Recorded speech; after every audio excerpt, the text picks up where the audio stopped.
What's going on, ladies and gentlemen? As always, we're gonna wait for the people to kind of settle in and get in here and get acquainted as we get ready for another episode of the Gift is Free podcast, man.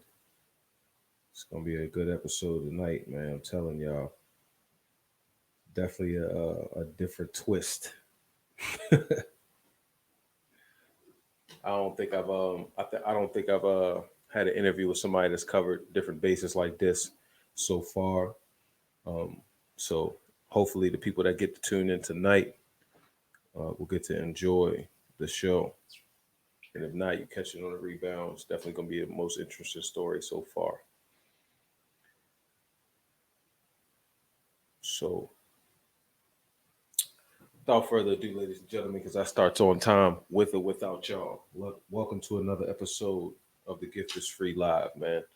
We're doing a special episode tonight. You know, I go live on Wednesdays and usually, but I had to make a little detour in the schedule and get this person on tonight.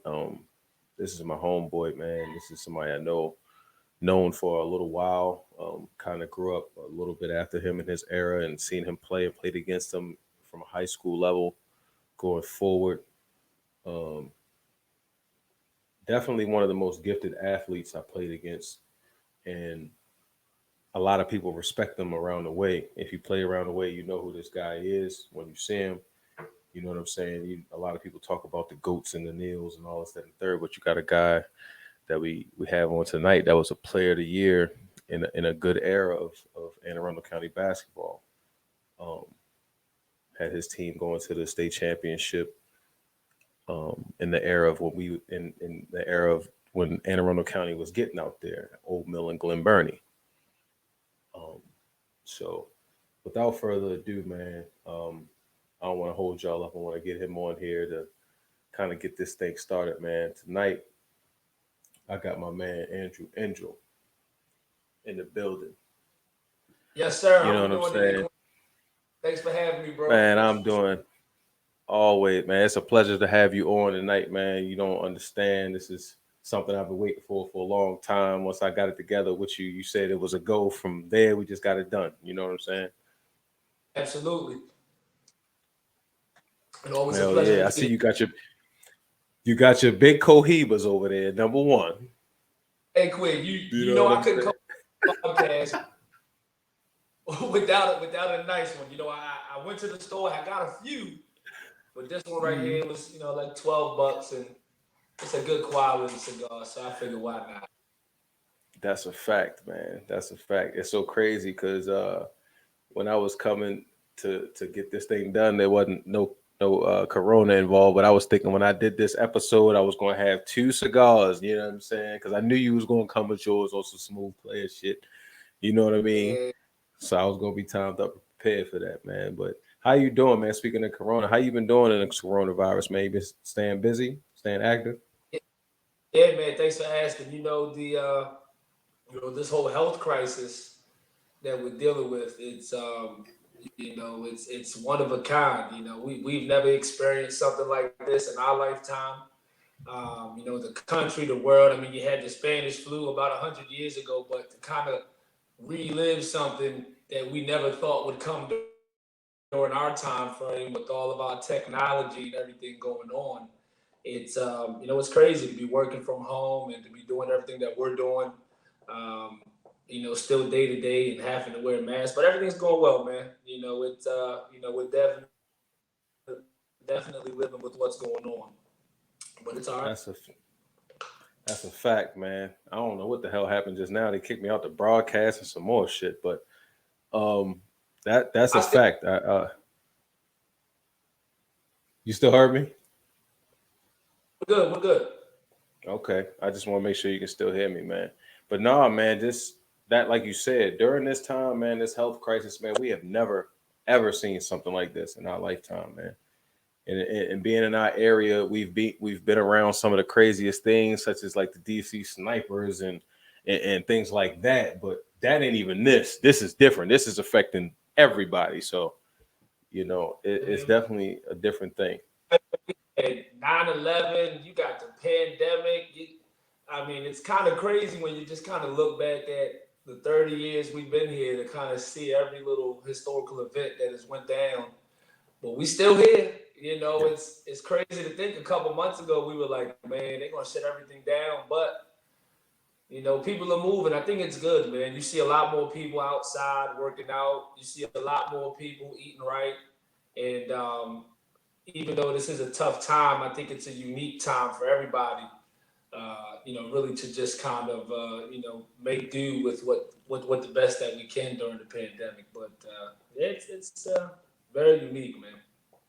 Definitely, man. Like I said, you've been staying active, you've been working out, staying fit. I know you be on your positive vibes only. You feel me? So I know you've been out there in the trails and all that. What you been doing to stay fit, man? Yeah, so always running. I mean, always working out. I actually just started picking back up with running. I wasn't too much of a runner, but this year I kind of wanted to challenge myself. And not even last week, a few days ago, I went out on a 10-mile run.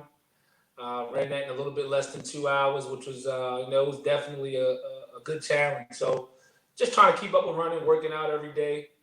Just trying to find my new edge, man. We're just looking to find different challenges that we can do mentally, physically, and bring people along, because it's fun, man, when you can do different challenges and just get better even as we get older. So still staying fit, man. Yeah, we gotta have something. We have to have something at this point. You know what I'm saying, to keep us moving and keep us pushing. Otherwise, we can definitely fall into the abyss and just get all the way out of whack. You know what I'm saying? Very Yeah, quickly. especially It's very. time. Mhm. It's a time frame where you're not leaving the house. You're gonna be with your family more, but it's not as much getting out and about. So you got to get creative, and a lot of it is just getting back to the basics. Hey, let's go for a walk. If you got a Yeah, spouse, hey, let's go for a walk twice a day. Let's go for a run. Let's ride a bike. Whatever it is. But that's a fact. you gotta stay sharp. Gotta stay sharp. That's a fact, man. All right, man. So kind of caught up on a little bit of current events, man. I want to kind of get to the backstory behind who you are, man, and where you from, man, to give the people kind of a little bit of a direction of where we going here. So kind of let people know where you're from, man, where you was born and where you was kind of grew up in your childhood.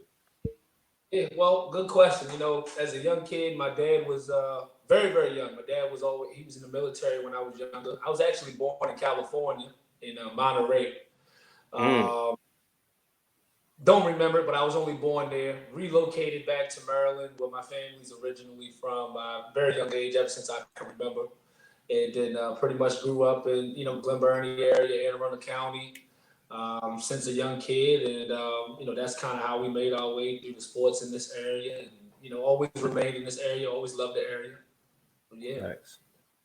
Okay. So you kind of remember just coming straight to Maryland. Well, you don't remember really being born out there, so you came straight to Maryland. And coming up, man, how was it when you were coming up? Were you always into sports? Because I mean, obviously this is a sports show, so I want to kind of figure out your beginning points in sports. You know what I'm saying? What was your first passion sports wise? It was actually soccer. Since I was 5, 6 years old, you may know Benji Clements. Yes, sir. Um, I was a real good football player. Played at DeMatha, played at Stony Brook. Me and him actually played on the same soccer team when we were like 5 years old. And Hmm. he was actually a superstar. I mean, from like 5 to 9, 10 years old, was always extremely fast.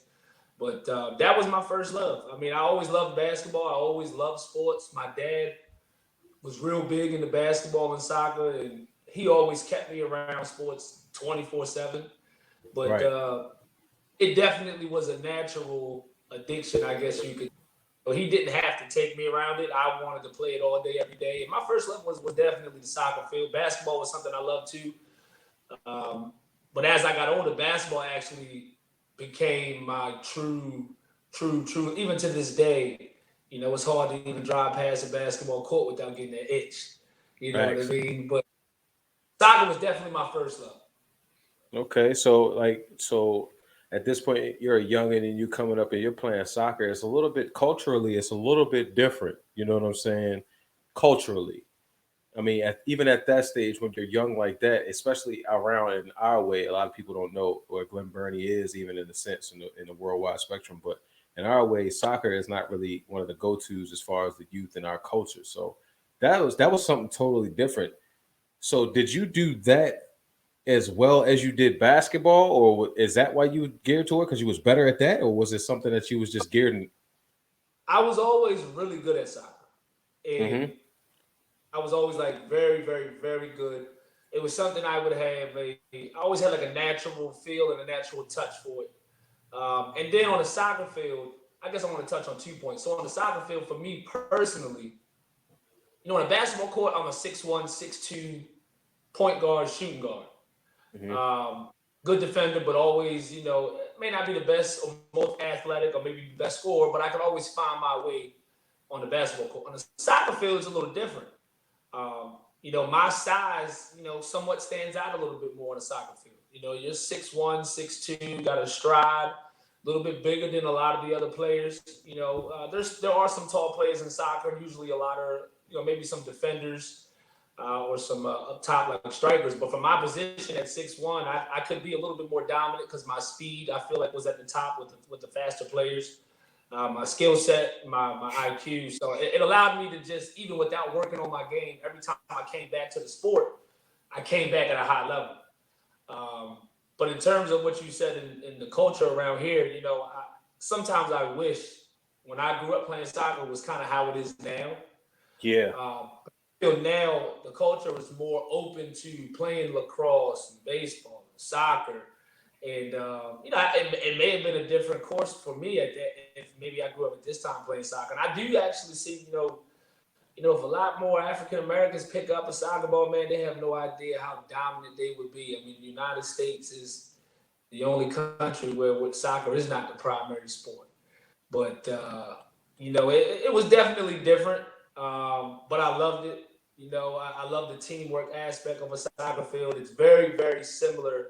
A lot of people don't understand, or may not understand, but soccer and basketball, the tempo of the game, the dynamics of the game, the angles, the cuts, the speeds, very, very similar. Giving goals, 1-2s.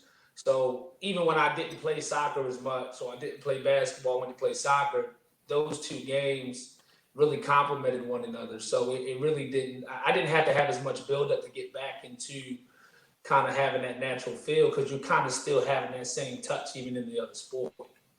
Facts.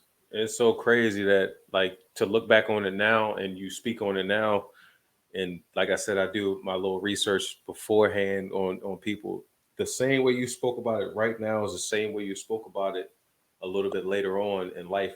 Obviously, you talk about your childhood, but when you got to high school and you got really flourishing in it, that's the same kind of quote you used. You know what I'm saying? So it's crazy. But I'm gonna go back a little bit. I like to ask a couple of questions as far as that era in your childhood to give the groundwork. You know what I'm saying? So coming up, you say you played soccer and you played basketball, but where were your favorite athletes? Was it in a soccer sense, or was it basketball, or was it football? Who were your favorite athletes? Who inspired you to want to, you know what I'm saying, take it to the next level? It's a good question. So that takes me back to being like, 9, 10 years old. This is when I would say I definitely played both sports heavily, but soccer still to me was kind of like what I may have played soccer a little bit more at that age. And that was real big when Brazil was winning the World Cup. You had Ronaldo, you had France. They had a guy named Zinedine Zidane. You had Roberto Carlos. So to be honest, at that age, I knew a lot of international soccer players. And even around that time, a lot of people don't know, but DC United was they actually were this is when the MLS had first kind of came around, and that's when they were really, really, really good. So it was and if you popping. look back, yeah. So DC United soccer team was really, really good at the time, man. And I was just really big into, paying attention to the world of soccer. But I would say my favorite athletes at that time coming up, I would say maybe at the 9, 10 years old, soccer players, it was definitely Ronaldo and like Roberto Carlos on Brazil. And then for my basketball players around that age, everybody, I actually used to really love Reggie Miller at the time because I still knew that I could shoot. And, so yeah, at that time frame, I mean, everybody liked Michael Jordan and Allen Iverson, but for me, kind of coming in when I started the transition, I used to like Reggie Miller. I used to like Allen Houston. Um, kind of guys like that. But then when I got older, like towards middle school, Tracy McGrady was like really one of my, my idols for basketball. You ask a lot of my friends, I really screamed his name out a lot. But definitely, I would say my favorite athletes were always either like a soccer player or a basketball player. Yeah, man, that's and that's different because obviously, like, and I asked this question. It's been different answers each time. Like the first time I asked this question was with KP. He was, you know what I mean. You seen that one, and I talked to my man Drew, my man Big Drew Fitzgerald. He was one of his coaches. So for you, the aspect is different because it wasn't basketball. It wasn't a football superstar. It was the Ronaldos of the world and those guys. Like it's so crazy to even think about that type of aspect for a guy that was so good at basketball. Because I'm gonna be honest with you. When I do interviews, mostly this is with basketball players. This is the first time that I had an interview where it was solely a person whose passion was in a totally different sport first. And it's not football, American wise. It's actually Right. it's crazy. You know what I'm saying? I always thought that was a weird aspect of how you came across and as a player for real. Because I would have never known. I always thought you was a basketball player. You know what I'm saying? And it's kind of as I got older, I appreciated it a little bit more. Yeah. The fact that I could talk about it, because then I realized, as you get older, younger kids, they don't really soccer man. We talk football, so I didn't really get to talk about it as much. Yeah. As you get older, a lot of my friends now, or like later in the 20s, they would like to talk about it. Kind of catch me off guard. But it's funny. A lot of people don't know, but there's a lot. Kobe Bryant, he loves soccer. Right. He grew up in Italy. Yeah. A lot of people know because Kobe Bryant was in the offseason going to Europe to watch a lot of those international soccer games. Ocho Cinco, he a big soccer player. Monte Ellis was an All-American soccer player. So I mean, there's actually a lot of people. If you do a lot of history and research, there's a lot of NBA players, even professional athletes, and people don't know that actually like, hey, I wonder what if that guy stuck on that, what would we see? I mean, it's quite interesting, but it's not popular here. It's not the culture. It's not. So it's a different avenue. You really got to be willing to branch out and take. But I mean, it's kind of cool to talk about it later on. See that, and you kind of touched on it before. Pause, but you kind of touched on it, and when you said it was kind of like something that you didn't really talk about like that, and that's why I kind of talk about the culture around like how was that? Like you see what I'm saying? It's not like you going around telling them like, yeah, nigga, I had 3-4 goals on these niggas today, whatever. That's not a conversation that we have. So how was that? How was that adjustment? Did you try to feel like you had to compensate in the basketball sense because of that? Is that something? 100%. Yeah. 100%. Internally, I did. Exactly. Yeah. Internally. Yep. Because even though your friends or your support system, everybody would support, and hey, how many goals did you have? X, Y, and Z. They still didn't really understand it. So conversation was really brief, and I had a few friends or people that really would want to get into it, but it was fine. It didn't really bother me at all. But I also knew inside, like, it's like, damn, man, I'm over here doing this, and this, but they don't even understand what I'm really doing. So on the basketball court, and then at that time, I really did start to kind of, because there was I think, how I say soccer was my first love, but I think the real reason was because in basketball, there was a turning point for me where I think at the age of like 12, 13, I started to develop a little bit more. And when I started to develop a little bit more, and I always loved the game, I really started to love the game because I always was somebody who was really, really competitive, and I wanted to always play against the best athletes. So in soccer, the only drop off I would say for me at the time was I knew on a basketball court I was playing against better athletes, and I just really felt that when I why my love kind of was for basketball the way it was is just because I knew I wasn't always going to be the best guy on the basketball court. I wasn't the most athletic. I wasn't the high flyer. I wasn't the biggest guy, but to know that I'm going to be able to, come out here and try and compete with people who, may believe in you or may not. That's kind of what really drove me because I just like to compete.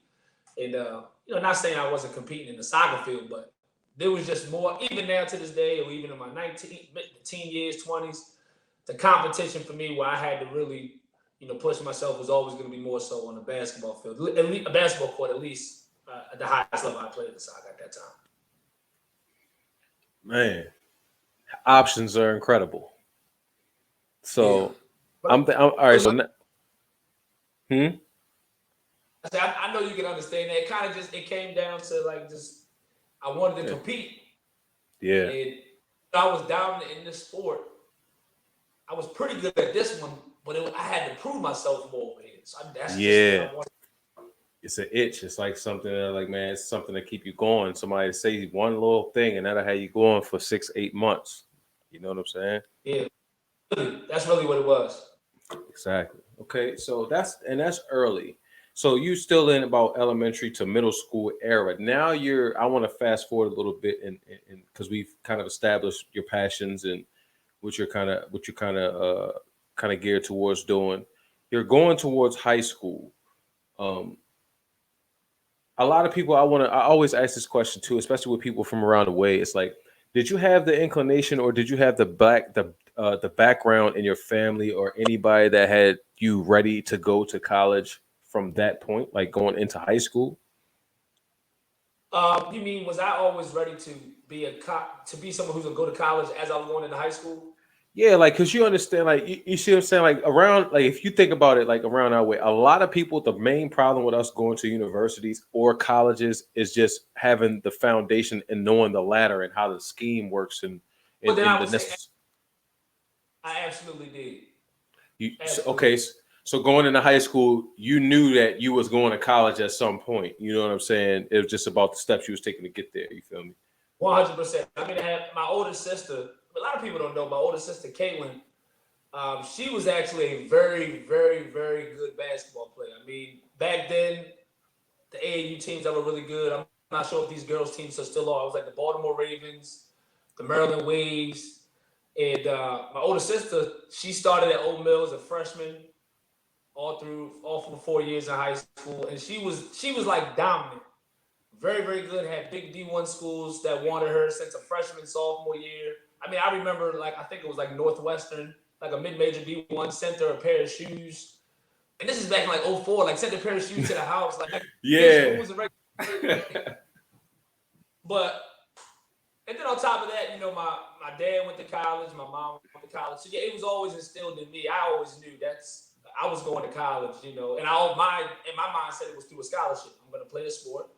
And I'm gonna get education paid for. But my older sister, she graduated from St. John's in New York, and so she didn't play ball there. It's crazy. Her story is actually crazy, man. She, I'm talking, was like all county, everything, junior year, sophomore year. Didn't play her senior year. She didn't love the game, so she just stepped away. She wanted to enjoy her senior year, as a kid in high school, and she chose to part ways, but. From the basketball aspect, I would say she kind of helped drive me too, because as a young kid, I was a little kid. She was older. I always wanted to beat her, and then I beat her. And, my dad was actually a really good ball player, and I was gonna ask you that, man, because I honestly, when I do interviews and stuff like that, I never ask about family and stuff like that. Even though I read it and whatever is out there, I never ask about people's families. If you ever watch any of my joints, I never really do, outside of where was you born and this, that, the third, or whatever. If they go into it, whatever. But I read that your father was very affluent in sports, and your sister was very affluent in sports. He was a soccer player, and he went to the Hall of Fame. He got inducted into the Hall of Fame, I want to say in 2003. He scored over, I think, 1,000 or 1,500 points in high school before 3-point line. So this was already there. This was coming. This was already there. You feel what I'm saying? It's crazy.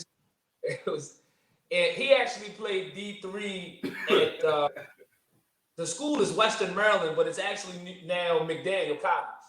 McDaniel College, yeah. Okay. Yeah, but to be honest, if he would have grew up playing in our time frame, he to me, he's my pop's like 6'3", 6'4". He's the best age Queen. We've met a lot of shooters in our lives, right? He had before my dad got older. Right now, he's like 58. I put this on right-handed guard, and you can probably ask a lot of people that are watching this, the wettest jumper out of anybody I've ever met in person. I don't Splash. care who you name. I'm saying no. I'm taking my dad all day long. Splash. It's not even close. Matter of fact, he might get out there and play a game of horse with us and give us some trouble. You give him 5 minutes to warm up. And see, like that's the craziest thing about it. Like I said, I wasn't even going to speak on it or whatever, but that was kind of why I was asking you about the fabric of where the sports came from. You know what I'm saying? Because I had, like I said, kept saying before, it was already there. It's like when you came, you was ready. You feel what I'm saying? It was already in you to go. But I just want to know which one you picked and why it became that way. You feel me? It's funny because my dad played both sports, and I want to say he had like the similar like foundation with it. Like he was really good at soccer at first, and then fell in love with basketball because he played basketball in college. You know, I don't really know the details of what his first love was growing up, but it definitely came from him. I mean, he had me. Yeah. I mean, when my dad, he played in the same men's leagues that we played in. Yeah. Ball league, Sunday league. I was going to those games with him when they were at Corcoran Middle. And I you know, hey, I was at those games at 8 a.m., 9 a.m. My dad used to do the tournament in Ocean City.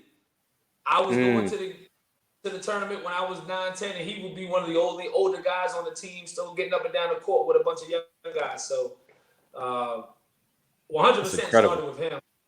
Yeah, and then, you know, he, at the end of the day, he just made sure if I needed to play here, or the competition was in Baltimore City, or the competition was in DC, you know, my dad would be the only white guy in the gym every single time, and he made sure I was. Yeah. Facts.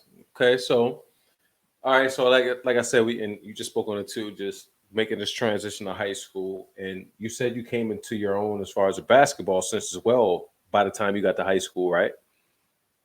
Yeah, I would say 7th grade was a big 7th year. grade. Okay. Basketball So grade was, I started to, I think, catch people and surpass a lot of people. facts. And you know what? You just did me a solid right there, because I always ask this question. Who was around you going into high school right before you got to high school? Because you know this is a social thing. Who was the people around that you was looking at like, oh, they talking about him? That's who they like? Oh, he nice? Who was that person for you? Oh, man, it was a lot of guys. You know, when I was in like middle school, for me and my group of friends, I would more so like probably look at older people. But people our age who was that guy, and I'm not going to say I passed them at that time, Curran Porter was the guy. The guy. That was the person that he was the guy. Hands down. But I got another one for you that a lot of people, that I haven't heard people talk about, Miguel Jones. Oh, man. You know I know Miguel. You spoke about McDaniel. Miguel and KP might have been neck and neck. Miguel may have had a little, I don't know, it was close. But those two were really ahead of their time. Yeah, like I didn't really know Dion Peters at the time, but I knew he was really good at that time. I knew his name. I knew him as Dion. I want to say Dion played with KP's Arundel team. I remember playing them at a young age. And to be honest, on the team I played in middle school at that age, I think I may have been with the Terps, Glen Burnie Terps. And every time we played Arundel, that was a brick wall. Yeah. We couldn't. I'm not gonna lie. I think we beat those guys once out of maybe 5 games. Okay, so you see it. Those are just the names I think of. KP hands down is the first person that comes up. Miguel Jones too, but a lot Miguel didn't go to Old Mill. I can't remember what middle school Miguel went to. I know he went to Spalding for a little bit. But Miguel, those 2 guys were middle school, 7th, 8th grade. Like, damn, these guys can go. I can't wait until I get a little older. Let's see what happens. Yeah, facts. I mean, and that's a key thing, man. Like like I say, imagination as a child, like now, not even as a child, as a young adult, imagination is 90% of the drive. Like you imagine yourself in a bunch of these situations. Like you imagine yourself playing against a KP, or for me at that time, it was a Don Cage or Brandon Riley or somebody like that. Those things matter as far as your makeup going forward. You know what I'm saying? So it's And it's always a crazy when you say that. It matters even when you go forward, but even after when you kind of get there, and then you start seeing the people behind you catching yeah, up. Now you want to prove something to them. man. So against people like you and B Riley, and there was a good. I mean, there was a good couple of years when we all finally had finished high school and were in our early 20s, where we used to battle, and Facts. it was exciting. It was fun because everybody's game was matured, and it was different. Because high school may have been a little. I think it may have been a little uneven. I may have been here, but I know how much better I was as a senior as opposed to a freshman. But then Yeah, now when you 20, 21, everybody ready to go. So yeah, I everybody's definitely ready. agree both ways. Yeah, and at that point, man, like at that point, it's very, very, very, very special because you have to kind of lock in and find a source of sense of motivation to go forward. So yours was kind of not even saying that that was the sole motivation because you seem to be a competitive person, Yeah, just outright. You know what I mean, between two sports, but to have those key components, whether it was on a basketball court or if it was a couple players on a soccer field that you might have went against or whatever the case may be, you find those sources of inspiration and kind of push yep, forward based on that. So I always want to see the players that kind of push you to kind of get there, or even if it was a coach or your parents or your sister or whoever. You know what I'm saying? it was just a combination of kind of all of those. But in terms of basketball, I would say Yep. those two. If you ask me, who would you think of if you knew you were going to play against them or you were watching the games playing and Herndon was playing or KP playing, or you want to see what he's doing and you kind of got your eyeballs get big every time he gets the ball. And then, soccer field, it was kind of, it's funny. I didn't kind of have that feeling on the soccer field. I kind of just went to the soccer field happy and didn't really have to prep. But Yeah. it was crazy. Like I very rarely remember a bad soccer game. I'm not even saying that to like really boost my ego or be not to brag or be boastful, but I luckily I was fortunate enough to play with a lot of really good soccer players too. Yeah. Middle school, high school. I mean, our high school team at Old Mill. I will Wait, argue this. wait. God damn it. Because you're going too fast. You're going too fast for them. We're gonna get to that classic squad because I'm gonna talk about that. And I like I said, do my research and I read. I want to get your perspective on this, man. Talented, man. Very talented. It seems like across the whole board, it seems like it was a lot of talent, but we're gonna get there. So you come into Old Mill High School. Was it any situation where you thought about going to another, or did you know you were going to Old Mill, or Always wanted to go to Old Mill. It you wasn't knew you was going? Old Mill. Old Mill. That was it. It never was another high school, but and I was never a big time athlete to get recruited by any high school. But yeah, it was always me. I was going to Old Mill from day one. Okay. So you get there, man. You obviously familiar with the community, and you have a sense of the feel for the school and the prestige and everything. So you Yep. going into the sports sense. The first thing that comes up is the fall sports. Did you play any fall sports in that time? That soccer is a fall sport. Yeah, that's how we segue straight into that. So soccer is the first thing you jump into. You coming off First of thing, a you coming off playing in middle school, you playing with nice squads and whatever.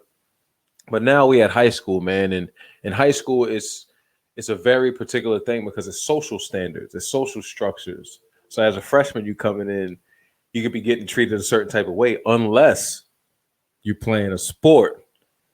And yep. you know what I mean? You got a certain type of swagger with you because you playing that sport. So tell me how the adjustment was going to high school. Did you have a hard adjustment or was it easy because you played a sport that you was kind of I was pretty easy. Fortunately, I had an older sister and an older brother who yep. had just left.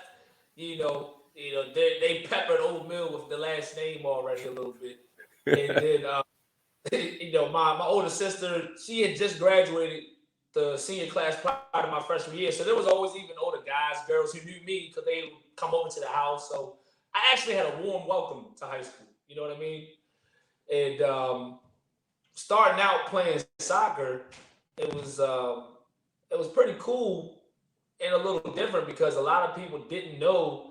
In the fall, the beginning of the year, when the season started, you see everybody walking around the school in a football uniform, on game day.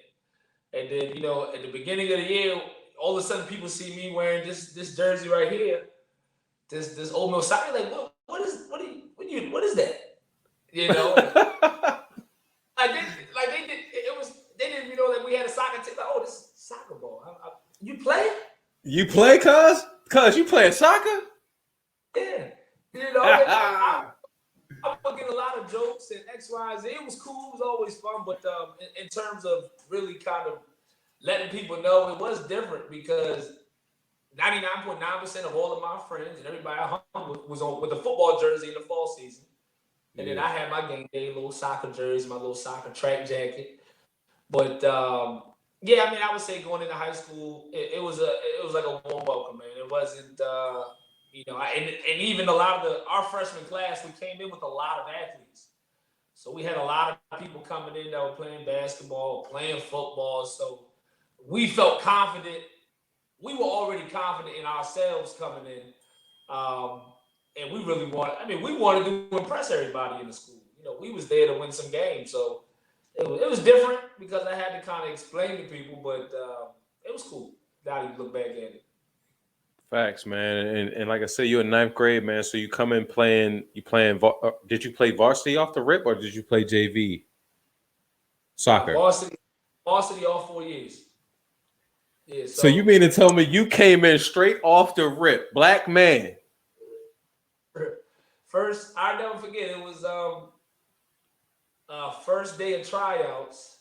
I go to tryouts. I'm trying out with the JV kids, 9th and 10th graders, and man, I was just playing with them. Man, I was ready to say that sounded like child's. I knew it was going to be that word. I knew it was going to child's play, playing with the kids. It was some bullshit. I know it was.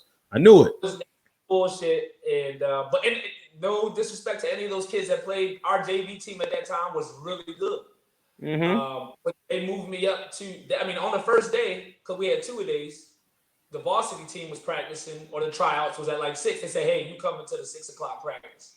And I ended up going to the 6 o'clock and just showing out. And then I never looked back from there. Man, I'm going to tell you, man, that's like I told y'all, man, everybody that's watching this, I told y'all this is some different stuff. Don't nobody ever came in off the shoot playing soccer. Like this is something different right here. You feel what I'm trying to tell you? Like the man came in straight off the rip, not playing no games, going straight to varsity soccer off the break, 9th grade. So you get up there. I've been a young boy on senior laden teams. Wasn't any animosity? Was niggas hating on you? What was going on with that? It was crazy. Maybe a little bit, but I'm not sure if you're familiar with this name. There was a kid named Daniel Bulls. You heard of him? Mm-mm. Well, he has a little brother named Andrew Bulls, who I'm going to speak of a little bit later because he actually played with me. Okay. But Daniel Bulls was and probably still is. He still coaches. He was a phenomenal soccer player. Like he played professional. He played in Africa. He played in Europe. He played everywhere. And he was 2 years older than me. And his family was really good friends with my family. And he was a junior as I was coming into my freshman season. He was the best player on the field at that time. He played D1. He played at UMBC. He was a part of the team that went to the national. I think they won a few games. I think they may have went to the Final Four for national soccer on the national tournament. But going into the season, going into that tryout, I was really good friends with the best player. And he really welcomed me as someone coming on to the team, really buddy me. And I was actually really good friends with his little brother. I was friends with him because they're brothers, but he really embraced me on the team. He was black as well. And he was to be honest, he probably was the best person I've ever played. He's actually like best friends with Freddie Adu. Like that's the caliber of a That's the player caliber of player he is. Okay. Played Okay. Adu. He played with Freddie Adu since they were probably 12 years old. Like before the world found out about Freddie, I knew of Freddie Adu because of them. He would talk about in middle school. He'd be like, "Man, my boy Freddie."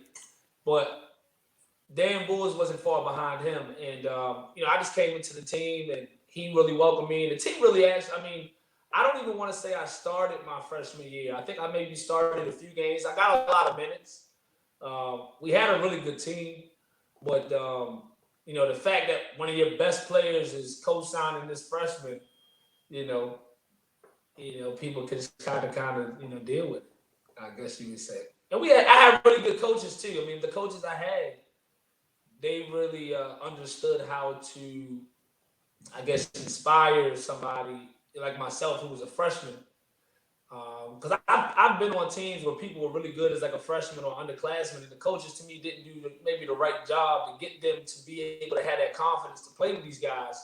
Mm-hmm. They did a job of pushing you, making you feel like you weren't shit, and then making you at the same time feel like, look, man, you are just as good as these guys. Yeah. So I really want to give hats off to the coaches as well, Coach Martin and Coach Davis.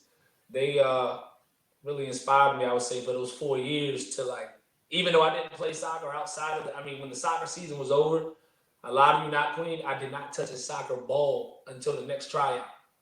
But they really, when I came back, that's all I was thinking about. Wow. Hey, man. Hey, the gift is free, so you ain't have to touch that ball. You was born with that, cuz. You ain't gotta do none of that. You feel me? Now, if you wanted to separate yourself, you could have, but you did it in something else. So now we're gonna move on a little bit because we're getting into the winter time, fall sports. Then you got the winter time, so you go to basketball. I mean, if we can real quick, if you want to summarize the freshman season in soccer, what was the highest point of your freshman season? What you say? We won the region championship. I want to say, do we win the region or do we win the county chip? It's hard for me to remember, man, because to be honest, I think I went to 3 or 4 county chips in soccer. But I think our freshman year, I think we ended up beating South River in either the region or the county championship. And we didn't make it to states, but we still had a really, really good season. I mean, we may have been like an 800 team, really, really good record. And then for me, actually, soccer was good for me my freshman year. But a lot of my freshman year, I was really thinking about basketball because I didn't start my freshman year on the varsity team. I still enjoyed it every minute I was there. But, I mean, even if you ask my coaches, high school back then, they ended at 1:55. I was done practice by 4:30. I was playing basketball at 5 at the basketball court. So, I mean, I would really go to the basketball court with my cleats, take them off, and start hooping. Yo, that's so crazy. That's not even, like, and I don't know. It might just be me. Well, like, me thinking about it, like, you're not taking your cleats off in football practice, dog. Like, this nigga is, this dude is a A1, like, that's so different, bro. Soccer is some different stuff, bro. I'm trying to tell you, like, I don't know if it's just me or whatever to translate, like it's just different. You know what I'm saying? Like, it's different, man. So you go from that to playing a sport like basketball, which is way more inclusive socially with our culture, quote unquote, you know what I'm saying? And you said that the transition was a little different. You didn't start at first.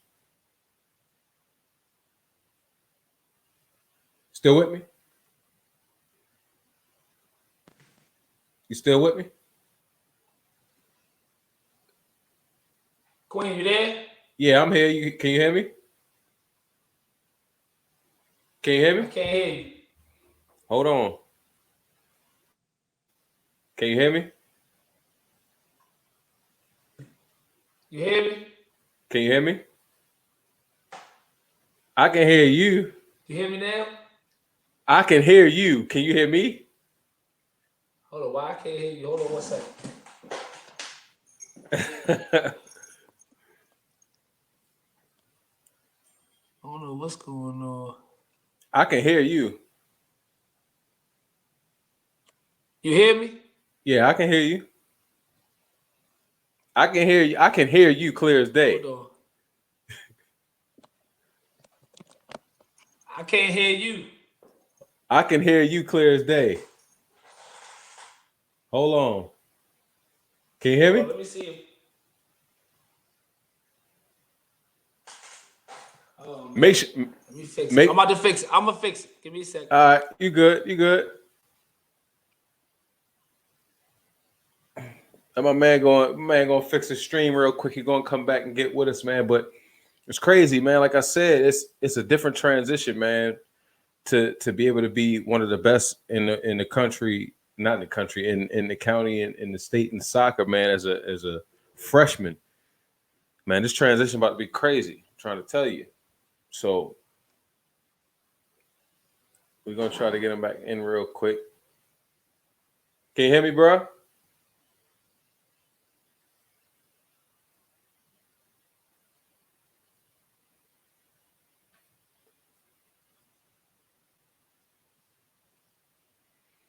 Hold on, let's let him get situated.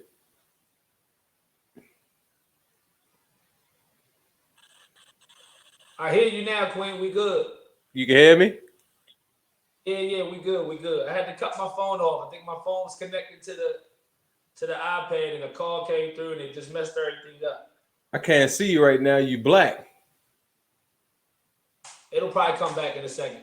Yeah, it'll probably either way. But yeah, man, like I was saying, the transition is crazy. So now you get to the basketball season, and you said you was waiting for this point. You know what I mean? So kind of talk about when you got to the basketball season and how that was to adjust. And you the man in soccer, and now you go to basketball. Was it a little bit different, or was you kind of the man in both? Nah, my freshman year, we were really, really good. I mean, we went undefeated in the county. My freshman year team. I mean, I would say if we're talking freshman year basketball, um, I mean that year I may have averaged almost close to 20 points a game, maybe that year. We only Freshman lost. year. Yeah, freshman year was real good, man. I only lost 2 games. We lost the Mount Show, and we lost the Crossland in PG County. Mm. And that was a really good game. They had a kid on the varsity team. I can't remember, but he ended up going big D1.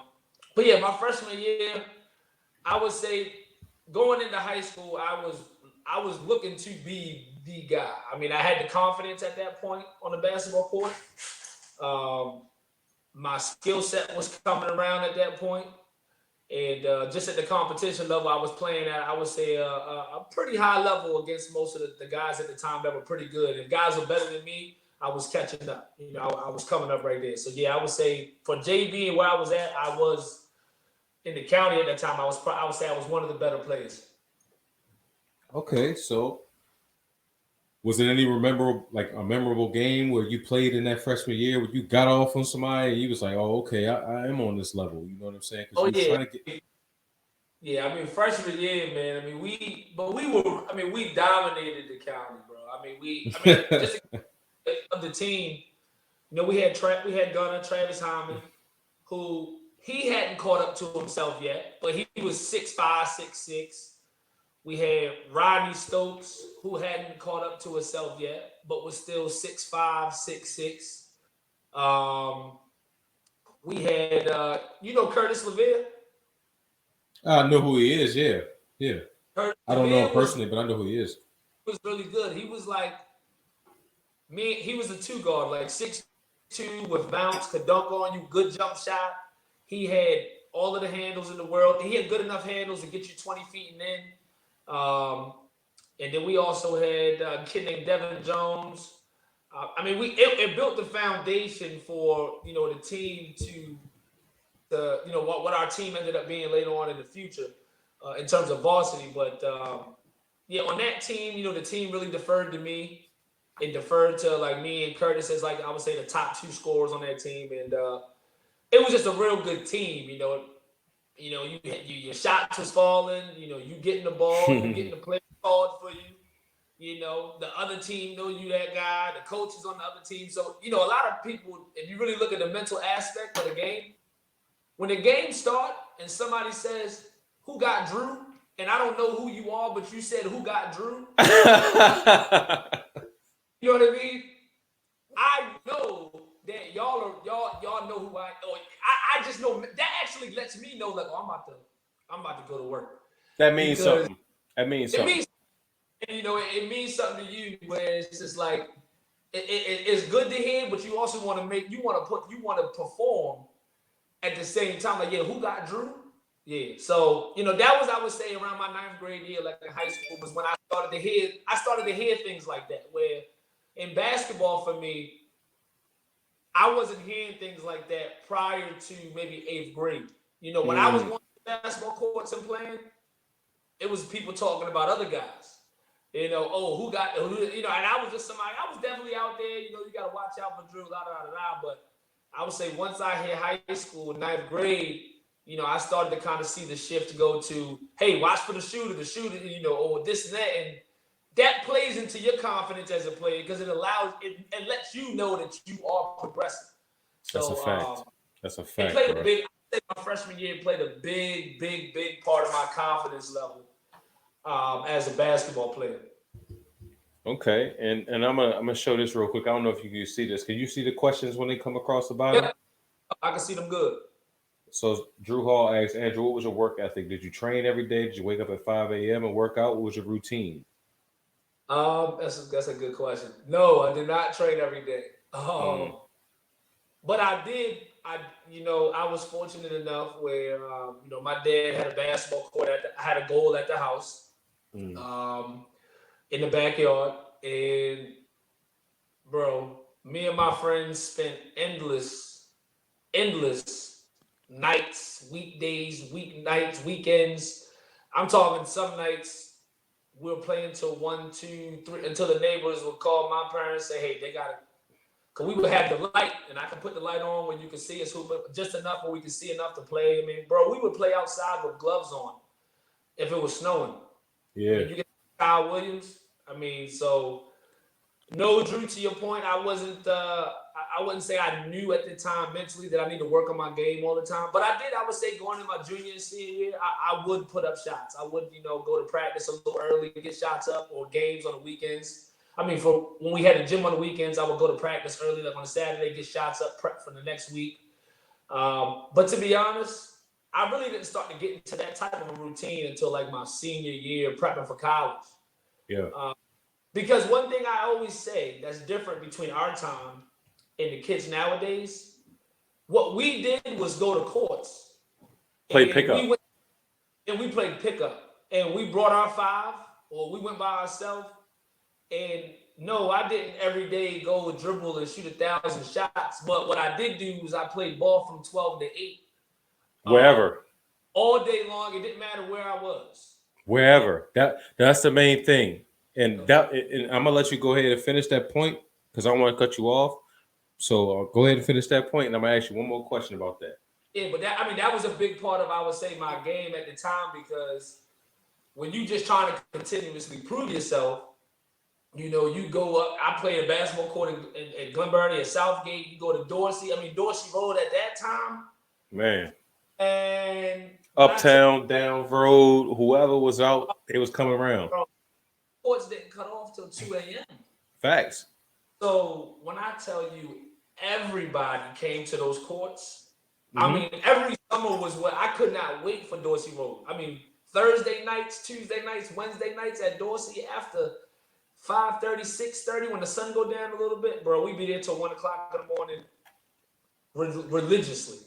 And yes, that was more so for me, was just playing. I was always playing. It didn't matter where I was. You know, I was getting the bump in.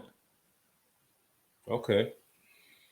So the reason why I wanted to ask that question is because we haven't touched on it yet. Is did you play AAU basketball prior to high school? Oh yeah. Prior to high school, I played. Let me think. 8th grade, I played with, I think, 2 teams. Matter of fact, Mays had came out with a team. I think we actually were one of the, I think I was like the 13 and under team that they had for 1 year. And then I played for this one team. It was with a combination of a coach that used to coach with 3D. He was from Harford County, yeah, like Aberdeen. Him and my dad put together a team going into ninth grade. And then after ninth grade, me and KP actually linked up and played with First Baptist and finished out, a couple years in high school. But yeah, AAU for me prior to high school, it was like a combination of two teams. It was Mays and then a team. It was called HLD. You wouldn't really know it, but unless you played against it, you knew the players on the team. Facts. So and that's the thing, right? So that was gonna be my question. You playing in Anne Arundel County, you in the social structure, and you know a lot of the people who's who around the county. But one of the main things for us, especially being from where we from, is when we go uptown or we hit that beltway, we go out to PG and DC. Yeah, So big time. so at what point did you encounter playing outside of our spectrum, and Okay. how was the adjustment when you went to play in Baltimore and DC? Because for Yeah. me, I'm just to give an example. Like for me, I always had this thing with me because I'm from Annapolis. You know what I'm saying? And Right. if anybody know anything about Annapolis, we're the smallest city in probably the world with the biggest heart in the world. You know what I'm saying? So my brothers and all my family and is from down that part and from down in country, but we got a lot of pride. So I just always carried that with me that the Baltimore cats and the DC cats always looked down on us. And then when I moved to Pasadena, oh my God, it was like even in the county, it's like I got to worry about the Yeah. old mill guys looking down on me because I'm going to Chesapeake and the North County guys looking down on me. So being in the county, can you kind of explain how you kind of got up for those games? Because I know I did, and I know you did, but kind of Oh, explain that and what you and how you had to go adjust to that. yeah. I mean, my first time, I would just before the high school. Actually, I would say seventh grade because the reason why I brought up Miguel is because I actually played with one of Miguel's AAU teams for a couple tournaments. I can't remember the name of the team. I want to say it was like Maryland something, Maryland Stars or Shore Shots or something like that. But then I ended up also playing with Miguel in the BNBL in Mm, the seventh grade. So that to me was much different. I mean, I went from you still playing in small gyms. So when you in the seventh grade go in the city and playing in BNBL, and you only 12, 13, them gyms packed, and everybody from the first through the five, I mean, everybody could play. And these kids, even at that age, were very tough. dog. And you Not know, even the kid. For hold on. Forget the kids, the parents, the friends. parents, everything. It was a different culture. It's a different thing. It's a totally different thing. And it was different, but it wasn't different, but it was different. Yeah, So yeah. it was like it was kind of like, man, this is what I've been waiting for my whole life. In a Yes, sense, sir. Bingo. we don't always get that environment. We'll get it, in certain places, or we get a certain game, or certain teams in the county are playing against each other, but it wasn't an every game environment. So it was that definitely just playing there, even in middle school, allowed me to kind of use that to transition as I got older. But going into ninth grade, I mean eighth, ninth grade, every AAU tournament was, I played every tournament, every city, everywhere. So I mean, to be honest, it wasn't anything at that point. It was I'm here, and they definitely, you play against a team, people use or say whatever they can to try to get that mental edge over you, but you know, we was there. We always was ready to compete. But I would say I was really introduced to basketball outside of the county. Probably seventh grade was when it really started. By ninth grade, I was ready to rumble. You Eighth was grade, acclimated. eighth grade I was getting better. But ninth grade was where I knew I finally had the talent, the skill set. I grew a little bit, a little stronger. I was a little faster. And that's why I was just ready to prove myself everywhere I went. Damn, man. So okay, you was kind of acquainted with the AAU scene and how that was going, and you kind of got your feet underneath of you. In ninth grade year, seems like it's definitely a experimental period, but it was a success. If you could look back on it, it was like a success, right? If you could look back on it, right? Yeah, ninth grade, yeah, man. I mean, Getting your that, feet wet, getting your feet underneath you, it was kind of concrete. It seemed like it was very good for you. yeah, ninth grade, yeah, man. To be honest, it was a major success. But finishing the season out, I actually had a letdown, man. I was supposed to get moved up to varsity for the playoffs, and I was ineligible. On basketball. Basketball. So you So had you had an ineligible stint. had an ineligible stint. I got moved. Look, the day they came, let me tell you how crazy our freshman year was, bro. Mm. We running through the county. We're enjoying ourselves on the court. We're enjoying ourselves in class. Not really focused like this. I didn't even know I was ineligible. I thought I was eligible. And Coach Edwards came to practice. The whole starting five gone. All ineligible? All ineligible. Gone. I think they maybe had one starter left that was still eligible, and they still finished out the season. They still had like 2 or 3 games left, and they won those games. But we actually got moved up, I think, to play in the varsity's practice for one day, and then the next day they delivered the news, and that was the worst feeling. I remember that feeling, man. Like I never wanted to feel it again. I Bruh. remember home and telling my folks like I'm not gonna be playing varsity for the playoffs, and they like why? And it's just like my grades, and yeah, man, it was bad.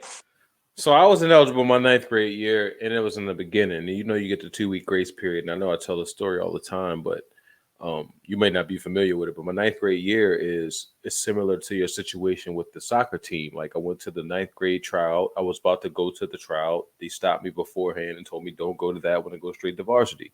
My 9th grade Right. year. So that was when I was supposed to play with Kerwin and Reed, who Papa. You know what I'm saying? And I was supposed to play with them and be involved with them. I went to the tryout. My nigga, I was getting it in. I messed around. It would have been 6th, 7th man on the varsity team as a 9th grader. Right. You know what I'm saying? Then they come to me and tell me something about eligibility and ineligibility. I don't even know what he's talking about. He's like, you're ineligible. I'm like, I don't even know what that means. You know what I'm saying? Right. So when they break the news to you to tell you that you're ineligible, like you kind of said you was kind of a little distraught, but what were your exact thoughts? Like, what was your next move when you found out? Because for me, I knew we had a 2-week grace period. I got my grades up, and my mom still was like, you know what I'm saying? You're still not going to play this year, and that's when I found AAU basketball. But I cried my eyes out and all that type of stuff. But what was your trend? Like, how did you kind of manage to go forward from when you got deemed ineligible going forward? What was your next Man, action? first and foremost, it was like towards the end of the day. So I had a nice long walk home. I was a freshman. I didn't have a car. And Mm.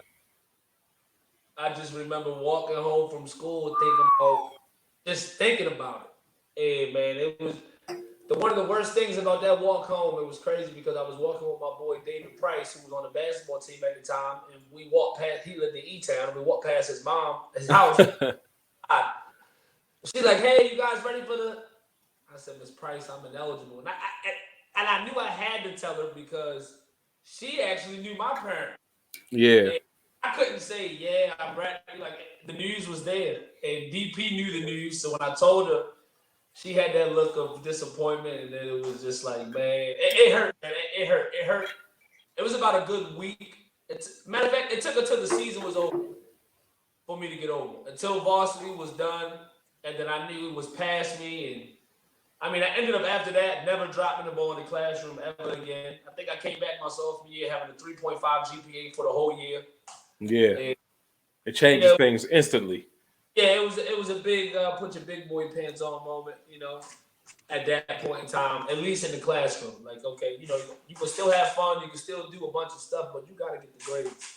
And it was definitely disappointing, man. But I'm glad it happened. So man, and now I've been antsy to kind of get to this part. That was 03. Yeah. So, like I always say, summers are important for a high school athlete. Summers are the most important thing. Yep. Going into that 10th grade summer, you got soccer coming, and you say you didn't touch a ball again until the trial, right? Yes, sir. But it's coming. You feel me? So what was your thoughts coming into that season? Was you like still worried about the basketball thing and how you was ineligible, or was you just like, all right, I'm gonna get out here on this soccer field and do my thing and be the best out here? What was that like? No, because I definitely had to at that time. I had to make sure that I had to make sure I was eligible for the fall for soccer. Yeah. So, For that and second semester, yep. and the only way I was gonna be able to do that was gonna be through the, um, me having good grades that last semester Yep. The in third and fourth the spring quarter. of high school. So once I made sure I was just was a reset for me, because if I wasn't eligible for the finish soccer, and then I was going to be ineligible to start the soccer. I mean, for basketball and be ineligible to start soccer, man. I mean, you're looking at disappointing. So I was focused. It wasn't even really at that point in time. I knew there wasn't going to be anything to kind of hold me back in terms of the grades, man. So I was ready for the soccer season. And actually, my sophomore year was a real breakout year for me. Oh yes, sir. We're gonna get to it right now. You get into that 10th grade year, man. You coming into it. You obviously chopping at the bit because you had a whole back half of your school year where you couldn't really get involved in things. You know what I'm saying? So, well, the things that you wanted to get involved in as far as basketball. So, you come into this year, man. I know you itching to get out there, man, and then you come out there, bruh, in the soccer season and have a breakout season, like you just said yourself, self-diagnosed. Right. So and I'm gonna be completely honest with you. I don't know anything about the zone of the soccer field, but tell me your zone. Tell me how it was when you was going to this soccer season and what the adjustment was in that classic team that you was about to talk about before. Kind of talk about that soccer year in 2004. Yeah, man. In soccer that year, I really went in probably as confident as I went into my senior year of high school basketball. My sophomore year of high school, I went in very, very confident Mm, because at the time I knew we had a team that was good enough to win a state championship. I knew we had a couple seniors that were going to go on and play college soccer, and I knew that I was just as good as those guys as a sophomore. And I had the coaches that fully supported me to make sure I was that guy. Well, not that guy in terms of being the best player on the team, but making sure I had the confidence to be able to go out there and perform and give that type of performance. I would say. So I was just very confident that year. I wouldn't say there was any doubt going into the season that we were trying to win a state championship. Um, and I knew that I was going to be a big part of that. And as a sophomore, you knew that as a sophomore. yeah, as a sophomore, I knew. I mean, as a sophomore, man, I knew. I mean, it was. I knew 100% that I was probably the second best player on the team at that time, behind the kid Dan Bulls, Hmm. um, who was a freaking rock star. Man, he was so ahead of everybody else. But But was it a? I'm not to cut you off, but was it a senior laden team or was it like a little bit of mix of everything? actually, that year, I think it was we had no. It was a team that was led by juniors and sophomores. Juniors and sophomores, so it was kind of like the next thing, and then y'all just had a leader for real. Right. So we had a leader or two that were seniors, but everybody, the majority of the team knew, like, hey, we coming back together next year. You know? Yeah. And when you had that confidence as a team to know that 80% of your team is coming back to return the year, you're like, man, we're trying to win it this year and we're trying to win it next year. Whew. That was just kind of, I would say, and then on top of that, man, I got to really give credit to my coaches, Coach Martin and Coach Davis, because that's how they prepped us from day one. I Yeah. mean, I tell you, the 10 miles I ran 2 days ago, the first thing that we did before we touched the soccer ball, bro, was conditioned. And because as coaches, as I look back at it, as I look back at it now, I can tell that they knew we had the best talent. Yeah. But they wasn't worried about that. They wanted us to be in the best shape. And they wanted us to be able to outrun anybody. And that was a big part of why I think we beat a lot of teams. There was a lot of teams who were pretty well matched up with us. I mean, you had those boys in Severna Park. I mean, those kids could play.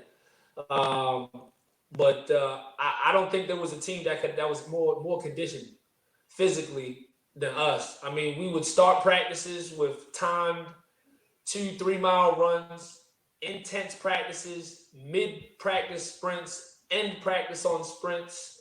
I mean, it was everything was built around conditioning. Um, because in soccer, man, in high school soccer, it's different because you don't really have a lot of kids that are really, at least at Old Mill at the time, that were just soccer players. Actually, a lot of our soccer players, their number one sport was a different sport. Like we had a lot of good baseball players. We had a couple kids that played basketball. We had some lacrosse players, but we had the athletes, and those kids were really good. So, Right, you know, right. coach, I would say the coaches at the time, that coaching staff, they did a real good job of putting all of that together. And I think it just kind of it was a system that I would say was set up for me to be successful as long as I came to perform. Okay. Okay. So, like I said, I don't know too much about this. So, in soccer, what was your position out there? What position did you play? I was a center midfielder. Center and midfielder. So I do know enough about that.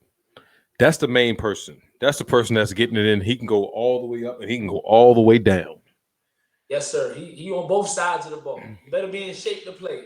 You got to be in big shape to play that position, and you got to be one to hold it down on both spectrums, offense and be defense. You know what I'm saying? And Yeah, that's just that's just my low FIFA skills. Niggas can't see me, and I don't want to put that too much out there because I like to keep that on the low on the FIFA because I'm nice. we can figure that out. No, I don't think I want to figure it out. I ain't played in 4 years.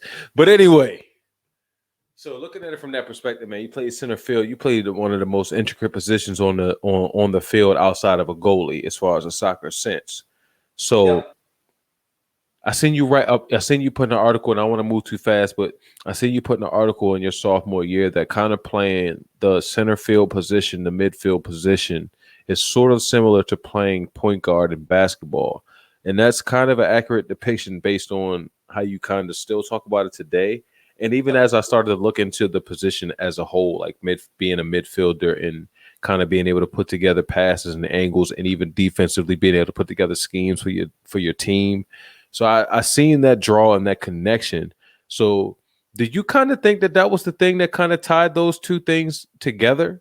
You know what I mean? As far as being a soccer player and being a basketball player, Oh do you think yeah, that's absolutely, man. It was. I mean, as a center midfielder, your job is to set your team up, be able to attack and score, distribute the ball, get back and help. I mean, that's really the heart of the team. And as I was kind of coming up more on the basketball standpoint, that's when I started to transition to. I always had, I would say, a point guard mindset. mm, I would say I didn't always have the point guard skill set. When I was yeah, younger, my ball handling was I would say at the lower tier compared to other point guards or two guards at the time. I was always a really good shooter, and I would say probably coming into early middle school years, I was a decent ball handler. But actually, eighth and ninth grade, I really focused on ball handling. Actually, to come back to Drew Hall's question, that's one thing I did work on. I would work on my ball handling all the time, and that is really why I really felt my connection, because in soccer, that what I not only naturally who I was as a player, but that's what I just did. You set people up. People are cutting down the field, backdoor passes, or we giving goals, 1-2 touches, kind of similar to basketball court. Somebody give you the ball, you already looking. When I get the ball, I'm already looking to make you give me the ball, but I'm already thinking about 2 or 3 passes ahead of that. Because that's how you yep, got to think soccer field. If you ever watch a game of soccer, it can sometimes get boring because the teams are just having the control of the ball. They're just passing the ball around and they're trying to find the gaps in the defense. And sometimes you got to do that. You got to continue to move. And sometimes I would say it wasn't a weakness for me on the basketball court, but when people, somebody like myself who I would say was a shooter, and I think at one point in time I was a really good shooter, I would have some coaches or even some teammates that just wanted me to shoot the ball so much. but that's But not all you got. it wasn't not that I didn't want to shoot the ball. It was just my natural instinct is to make the right pass or make that extra pass that will lead to this, and then maybe that shot will come back on the next one. But it's kind of hard to explain. But I would tell you right now, if I talk to a couple coaches and I say, hey man, you can name one thing you can criticize about me, they would say he didn't shoot the ball enough. And Man, that's crazy. but yeah, man, I mean the soccer field definitely was a big part of that because it's all about working the ball around, getting everybody involved. So the reason why I asked that question, I know I've been talking a lot about the soccer thing, but it's really intriguing to me because I'm trying to draw the parallels because you are undoubtedly one of the best basketball players coming up. You know what I'm saying? And it's not even like it wasn't a bunch of glitz and a bunch of glamour, but it was like it translated. Like it was just you were just one of the best players. So I'm just always trying to find out that connection. And the thing that I drew from it, from after reading and even hearing you talk about it now, is just you understanding that you being a threat on the soccer field, being a midfielder, being a center fielder, and being the threat.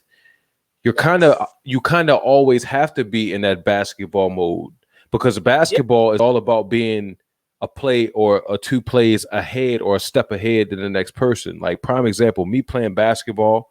Like when I play basketball, if I'm playing somebody and they want is as a defender in front of me, I never, and I repeat, I never, and this is why maybe people think I go gun. I never look at the defender that's in front of me. Right. It's always about after I beat him or after I take this dribble when I beat him, I'm already past him. So what's the help man? What's the next man going to do? What's the next play? And I feel like that's that translation that you made in the soccer field and being so affluent in soccer was so much of a benefit when you play basketball. You know what I'm saying? Man, that's an understatement, man. It's crazy. It was the biggest benefit because not only that, Queen, when I would come into basketball season, when I tell you I was in the best shape, when I was had the best endurance out of everybody on my team, without a doubt. That was what without a doubt, man. Drew doesn't stop running. He's not tired. And I used to use that to my benefit because, Quinn, I wasn't always the most athletic guy. I never had been. My thing was I always knew I had the good fundamentals. I had the IQ. I knew I could play defense and I could match up with somebody if I had to guard you. But I also would think about, all right, where else can I find the gaps in the game? Okay, I know I'm in way better shape than him. So yeah. I'm just to the dirt, even if it just means I'm running off of screens while I'm not getting the ball. You know what I mean? And I would say the biggest thing for me with soccer at high school at that time was the conditioning. Yep. And I'm seeing these comments. They're funny, but yes, they are very, very funny. Yeah, but it was the conditioning that I would come into the basketball season with, because as somebody that was playing the point, your point guard wasn't tired, so I was able to kind of really help the offense move and get people involved because I didn't need a break. Facts. And I know I've been jumping around. Sorry for kind of jumping around a little bit, but I want to make sure I get to this because it was a very special season in that 04 season with your soccer team. So kind of talk about what you took away from that soccer year and kind of the things that happened that year when you were on that 04 team and what the things that you walked away with. Man, if you're talking the 04, 05, because and I don't mean to cut you off again, but ladies and gentlemen, I'm going to tell you like this.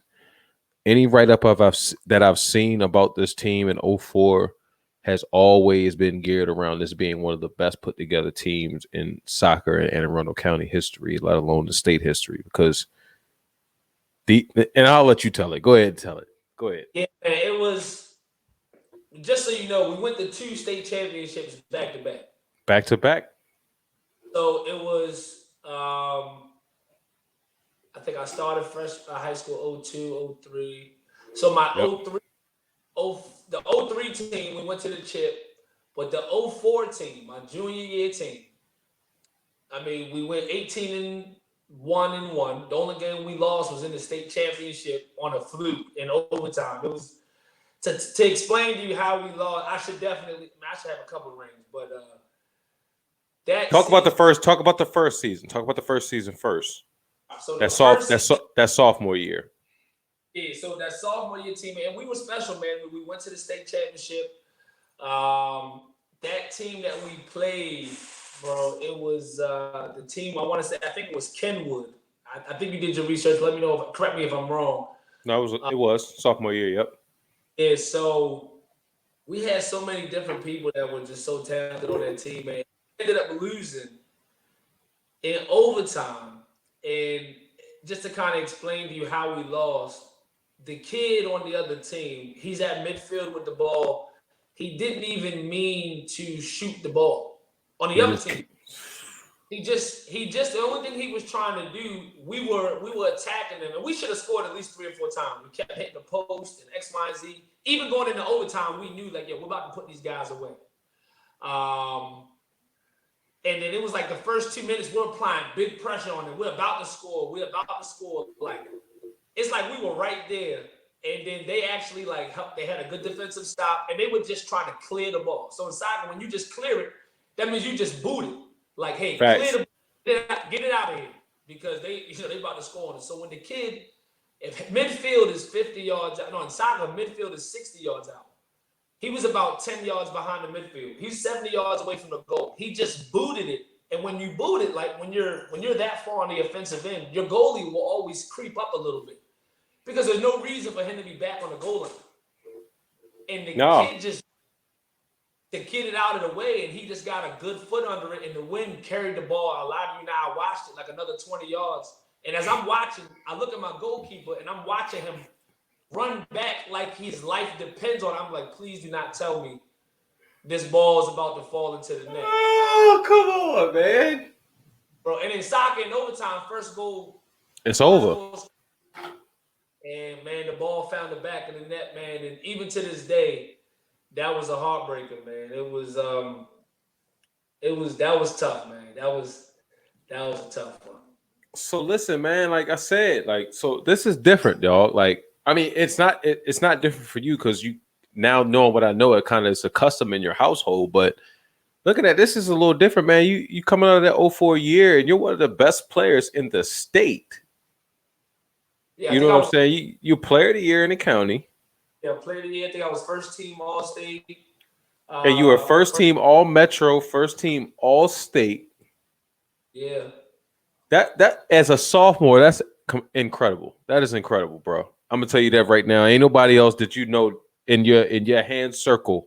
Obviously, you might because you played with soccer players, but nobody else that you know that has done that. Yeah, it was and it was crazy because I know we keep kind of going back and forth, but that's fine. It's fine. It's probably gonna sound crazy for me to say this, but it didn't really resonate with me like how it probably would if you said I was All State in basketball. It was like I was All State, and I was just like, yeah. I mean, I didn't. Who was I gonna brag to it about, Queen? Bro, that's exactly what I'm saying. That's why it's so crazy. How do you come back to your friend? I mean, I know you. I mean, I'm trying to speak to it like I don't know your friends, so people can kind of get understanding. But just knowing the culture and knowing how your friends are and being around us, we play basketball. My best friends played football. The only reason why I ever picked up a football is because my friends play football. Otherwise, I would have never played. So to come back around with that prestige and whatever, it might even seem like secondary to be player of the year in soccer like that, but that's an incredible feat. Yeah. So it'll seem like a secondary as back burner. I can honestly tell you right now, I know a bunch of soccer players, bro. I went to Chesapeake. Ain't none of them won player of the year. None of them. Right. So it's like that right there, that was something different for me. That kind of messed my mind up. And then when I found out the timing of it was your sophomore year, I'm like, yo, this was this is something that he wasn't playing with. This ain't something he just played. Or they gave it to him out of to try to make the news in a senior year and give him double awards. No, this man won that joint in his sophomore year. Yeah, it was yeah. I mean, now that you look back and kind of say it like that, it was yeah. I mean, even when I would tell my friends. I mean, the best thing is I would say my friends always supported me, and they Facts. always, and it was cool. But for me, it just wasn't what I was looking for. It was. I wasn't at the time looking to play soccer in college, mm-hmm. So at the mind of a 15, 16-year-old at that time, it was really good to know because when I played soccer, everybody else knew. So it was cool when I was playing during the season because the other teams knew, my team, my teammates knew. So it was definitely a super confidence booster, which is why I think my whole high school career I did really well. Right. Achievements under my belt very early. And it even gave me the confidence, with basketball later on in my career at the same time. But yeah, man, it was, even like you said, you went to Chesapeake, where y'all didn't really have a lot of ball players. Like, I mean, at that time, bro, to be honest, the talent pool that Ole Mill had, I would say Across the board. Across the board, some people watching this may not like what I'm about to say, but I stand on this very strongly. I do feel that we started what Ole Mill is today with sports and how people look at the county. Because now you say Ole Mill in the state, people know Ole Mill. No matter where you at, you in DC or UPG, Montgomery or Baltimore. Oh yeah, Ole Mill, y'all football team real good, or your basketball team be pretty cool, or you know what I mean. I do feel very confidently that that talent that we had in all sports. Because while I was there, I mean, we won a baseball state championship. We had a guy that played baseball that played with me. Listen, Alex Buckholz. Buckholz. I was going to ask you about Buck because I know Alex Buck. So I was going to ask you about that. Buckholz played with KP on that Arundel team. Then went to Ole Mill, and he was an all-state baseball player. He played football too, right? Played football his first 3 years. Yeah. He didn't come, and he was a year older than me, so he didn't play soccer. Let me tell you why. He didn't play football his first senior year because him and the coach didn't get along. And he was a very good football player. If you ask some kids that play football, they'll tell you, like, Buck was good. Buck was a very, very crafty player. He wasn't your typical white kid. He had a little handle. He had a jump shot. He could move. He was smart. On the football field, he was shifty. And he honestly played soccer because he was friends with a lot of the kids.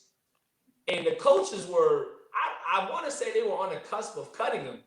And I remember they asked us, like, should we keep Buck? Everybody was like, Coach, you got to keep Buck. And, bro, this is when Buck was not that good in the first 2 weeks. I don't even know if Buck played soccer before that. Like, it's the weirdest. Buck, to me, is one of the best athletes I've ever played with. Mm-hmm. When I tell you the improvement that he had from his first 2 weeks to just being somebody who was fast, couldn't kick the ball right, couldn't touch the ball right, didn't understand it, towards we got in the middle of the season, he was probably one of the main players I could rely on to make a play. That's crazy, bro. The key part into my junior year team making it to that state championship again. Yeah, man, it was different, man. I mean, that soccer team was different. I mean, we had so many different athletes, and Alex Buckholz, man, I got to give him credit too. He played Major League Baseball. He ended up playing. I think he made like the Cincinnati Reds. He had a stint with them for a little bit, and they're a minor league team. So, yeah, man, it was definitely different. Man, that's dope as hell, man. I'm tell you that right now, man. That's super dope because like that whole experience kind of got you to being geared of like I always try to find the base points. Like you being a player of the year as a sophomore kind of gears you towards the rest of your career and how to handle things, right?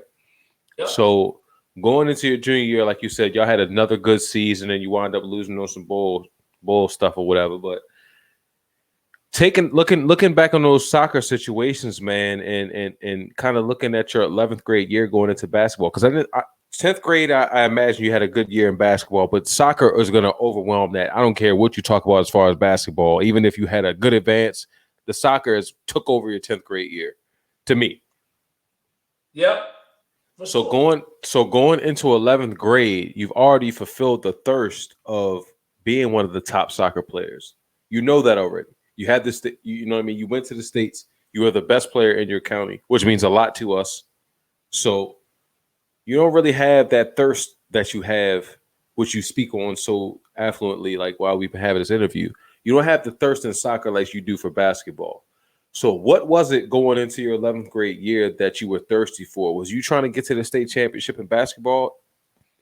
Oh, yeah. I mean, and you know what, just the transition for the for the basketball team, I mean, bro, the basketball team, we were phenomenal too our junior year. I mean, if I name some of the players, bro, I mean, everybody knows. And I'm gonna vouch for this guy all day long, Shane Rickman.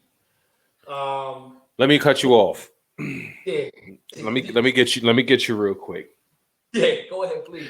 Because this is '05, right? This is '05. This is I think this is '04, '05, or yeah, this is Yep. '04, '05. Okay, so '04, '05 is your junior year, and I come to the games. I see you at this point because this is my ninth grade year. Okay. So I'm seeing how you operate. I knew you were from that point on just because of how you operated. Because you started, you was always a player that was in the mix or whatever. So I see that team coming. So your 11th grade year, did y'all feel like y'all had the pieces to do whatever y'all wanted to do? Oh yeah, hands down. I mean, that year, bro, it was our eyes were on nothing but because we had a pretty good sophomore year as a basketball team. But at that year, I mean, you had Glenn Burney with Mitch Guest, Big Brandon. I mean, they had a really good team. Severna Park had a good team with Jimmy Lessam.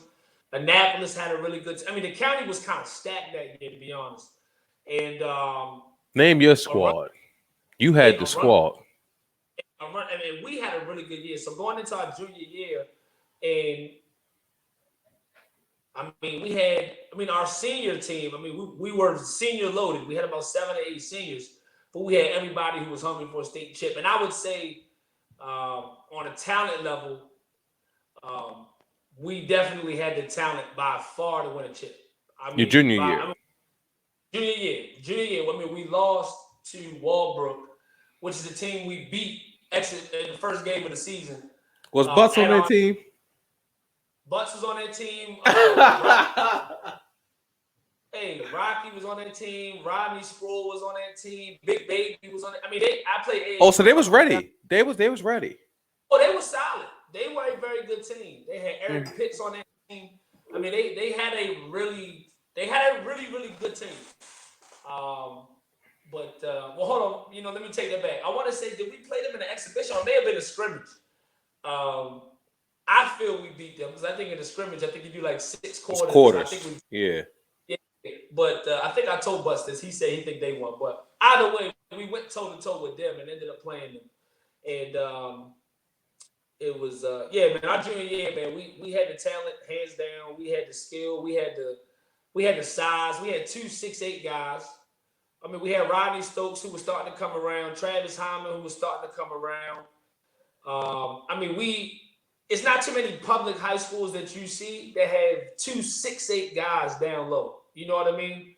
And what we played on defense, a lot of people probably think because we had the athletes to play anybody man to man, we played a 1-2-2 defense. Yes, y'all did.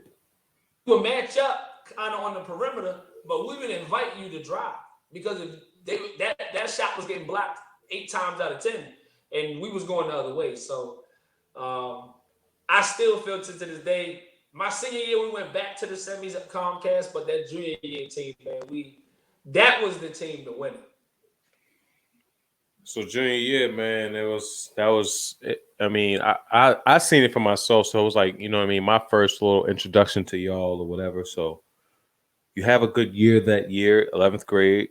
You know what I'm saying, but y'all, you know what I mean, you wind up falling short to Walbrook, but it's still a big feat to go to the state championship coming from out of Anne Arundel County. So how did you feel that your basketball skills developed? Did you feel that you were there yet? Did you really feel like you was in that conversation of where as though people were talking about you yet, or you feel like you still had something to prove?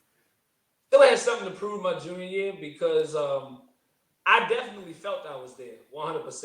I knew in AAU basketball I was down. I'm not gonna say I was dominant, but I was really good at AAU playing against talent from all over. I had big games, 20, 30 points. Even my junior year, I had big games. I think I only averaged 10 points a game, but I had a couple games where I would score 20, 25. But I also had other players. And that was when I really shifted from playing the 2 to the 1. Mm-hmm. Because I had other guys who could really shoot the ball, and I was the best person at being able to get people they shot. So my senior year was when I really was like, we lost 8 seniors. they counted us out really. I mean, my senior year was actually pretty special. If you talk about how we were counted out, that junior year, I was ready though. I mean, I was there to perform, I was there to play. I feel like I could have matched up with anybody. But I mean, that senior year, I mean, bro, preseason they didn't even have us top 5 in the county. Bro, top 5 preseason Maryland Gazette, they had North County 1, Glen Burnie 2, Arundel 3, and whoever else, probably Annapolis and somebody else 4 and 5. Probably was Annapolis in front of Park. Yeah, because we had lost so many people, they didn't even have us as the returning county champions that went to the state semis that only lost 3 games the year before, even though we still had a couple juniors. They didn't even account for us to be in the top 5 preseason. So actually, we came into that season with a big chip on our shoulder. No, because when we saw those preseason rankings, that we were up there with the other teams that we knew that weren't even half as good as us. Mm-hmm. That senior year was kind of special too. But yeah, man, the junior year, I would say I was more than confident. Okay. So junior year sounded like it was a good. First of all, junior year was just a great overall year because come up and in soccer you had a great year as well. You know what I'm saying? Because you had a good year sophomore year, player of the year, but then the next year I went back to the States too, and I believe you were all Metro in your junior year as well for soccer. Yep. Soccer, all Met. Yeah, soccer junior year was everything. And then I think basketball was actually maybe second team all county my junior year. Maybe. I'm not sure, to be honed. It was second. It was second that year. Junior year was second team behind somebody that I won't name that you should have been in front of, but we're gonna just keep that on the low. But now you're in your senior year, which was 05-06. I'm thinking, if I'm correct. 05. Now 05-06 is my sophomore year in high school, and I'm coming and we're playing against Old Mill, and I had already seen Old Mill playing because I came under playing with Kerwin and being around Kerwin, and I seen how Kerwin came through and they played y'all, and y'all was going crazy. He was going crazy, and you know what I mean? Kerwin lit us up my junior year. Yeah, it was something different. Yeah, it was something different. I've been meaning to touch on that. I'm glad you brought that up. Let me go ahead and clear the air. Yeah, clear the air on that because we had K on here. He talked about how he flamed y'all. I was there. I'm gonna tell you right now, I was there. So I know how intense the game was, man. But give me that game from your perspective because that was one of y'all biggest problems that year. Y'all didn't have a lot of problems, but that night was a problem. That night was a problem, Queen. That night was a problem. I give Chesapeake hats off to them. I think we still won. Yes, you did. Yes. Just want to make sure that's clear. But, no. He said that too. He said that too. I cut that out the interview when I put it out. I don't give a fuck. But KP, and mind you, me and KP, I want to say me and KP were playing with First Baptist together that year. Yeah, but yeah. Mm-hmm. KP went crazy. I mean, he went crazy. I mean, we playing a 1-2-2 zone, and he made us rethink that thing about 3 quarters in. Like, it ain't working because he was shooting it from 35, 40 feet. And it went from a game being where we were up 10 the majority of the game, up 10, 12, 15, to where it was a nail biter down to the fourth quarter. And I think I ended up getting thrown out that game by the refs. Yes, you did. Out of character. You were just out of character that night. I've never seen you get like that ever in my life. You know what was crazy about that game? The ref threw me out for no reason. I don't even know, because when it happened, I think we were pressing Chesapeake. KP was trying to beat the press or something, it was a loose ball or whatever. We scuffled the ball. Next thing you know, ref blow the whistle. I'm thinking it's about to be like a jump ball or something. The ref just blew the whistle, threw me out. Got you out of there. You got to think in the game, at that time, you really emotionally invested. The guy I'm trying to scuffle with is killing us. The ref throws me out, KP say something to me like, get his bum ass. I'm cooking him anyway. So then, it's just They had to hold you back, man. tempers is flaring at the time. So it didn't look good for me, but I got thrown out. I think I had to sit. It was so bad because they made me even sit out the next game for Glen Burnie. It was like the worst. I think it was horrible. It was a new rule. It was like once you got ejected, you had to sit out that next game or two. You know what I'm saying? Yeah, it was a horrible officiating in terms of what the ref called. To be honest, nothing happened for him to throw me out, and it should have been a tech if that. Yeah. But it was an intense game. We knew each other. Like I knew KP, I knew Reed. Like you knew people on the other team, and you knew a lot of people in the stands. And that's the one thing I love about basketball that soccer didn't have was that. Yeah. That touch of when you on a basketball court. I don't care what anybody says. You talk to football players. Most football players would say if you could be an NBA player or an NFL player, I want to be an NBA player. You say why? Because they don't know who you are under that helmet from facts 200 yards away. I'm gonna tell you my view. I'm gonna tell you my view on that. Not only that, but if I come down on you, Drew, and me and you playing against each other, which you know what I'm saying, whatever. If I come down, bang, bang, hit a jumper, you can come right back. Right back. Yes. And if I'm playing on a football field, bro, the quarterback might throw me a 9-round. I might not touch the ball until the third, fourth quarter. Right. But on a basketball court, you can get that thing right back and go straight back and do what you got to do one-on-one, mano-a-mano. That's not only that. You gotta take the crowd aspect into it. Ooh. Where your boys is on this side of the court, my people's on this side. I'm talking to your people. You talking to mine. I mean, is that buildup is second to none. I mean, there's no better feeling than going because not only is your matchup against you, it's against the crowd. No other sport I think has that feeling where you're going against him and their fans. That's a fact, bro. Fans are only 5 feet away, and that's what really, I would say, for me, really drew me in even more as I got older, because I love that aspect of it. But yeah, man, I mean, that's like the biggest part of, I would say, why every hooper loves to hoop. It's just because you're in that environment of it's only 10 of us on this court. You better not let him light you up because everybody's gonna know who lit you up. One-on-one. This dunk, because everybody gonna talk about you tomorrow when you was missing breakaway dunks or whatever the case is. But it's something even now as we older, man. Like even when today we're playing ball and it's 20, 30 people on the side, you still have that feeling in the back of your mind, like I want to hit the shot because there's people watching. Man, please believe, like I told you, we talked about this before. It's just like people go. Like everybody talking about going to play and this, that, and the third. Me personally, I'm not going until I'm ready. You know what I'm saying? Because I know if I show up to the court and I'm not ready, somebody going to be on their A1 game ready to see me. Ready. Yeah. You know what I'm saying? It don't matter because they look, at the end of the day, you may be older, Queen, but guess what? You still look good. That's what I'm saying. They still itching. There is no excuse. None. They ready. They're ready for you. And if they light you up, whether it's at the Y or whether it's in the Marley League or it's in Brunson or it's a nice sunny day at Queenstown, it don't matter. They're gonna come get you. You better be ready to play.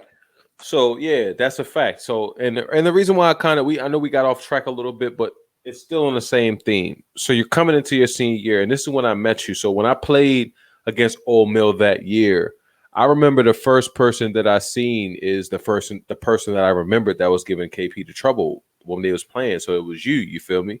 It was like I think it was you, Skinny, and Deontay, because Deontay was me and Deontay the same age, but Deontay played for varsity as a freshman. You know what I'm saying? So it was that mix of things, and I was in 10th grade. Brandon and them was still kind of in getting the moved up stage because y'all was so loaded that even a Brandon couldn't. You know what I'm saying? He had to wait to move up. Yeah. So I'm getting thrown in the fire, and we didn't have no Kerwin. It's just me and Dom. You know what I'm saying? And I'm looking at this team that y'all have, man. Y'all got Big Rodney. Y'all got Skinny. Y'all got Shane, who you spoke on. And I want to take, and I want to point that out too. Shane Rickman was a monster. Like he, as far as being a tweener in high school, if you have a tweener, which is like a 2 through 5, a 2 through 5 defensively, man, and a guy that can get buckets, that was Shane Rickman. He was hands down, bro. I mean, he had this. I mean, if he would have had the grades, I mean, he was going to be a point guard, 2 guard in college. Yeah, it's a fact. That's a fact. All handling. He was 6'4", fearless. So, personally, he is probably one of the best players to come out of the county. He just didn't. It didn't happen because of things happened for him, unfortunately. But he, that time at the top of his game.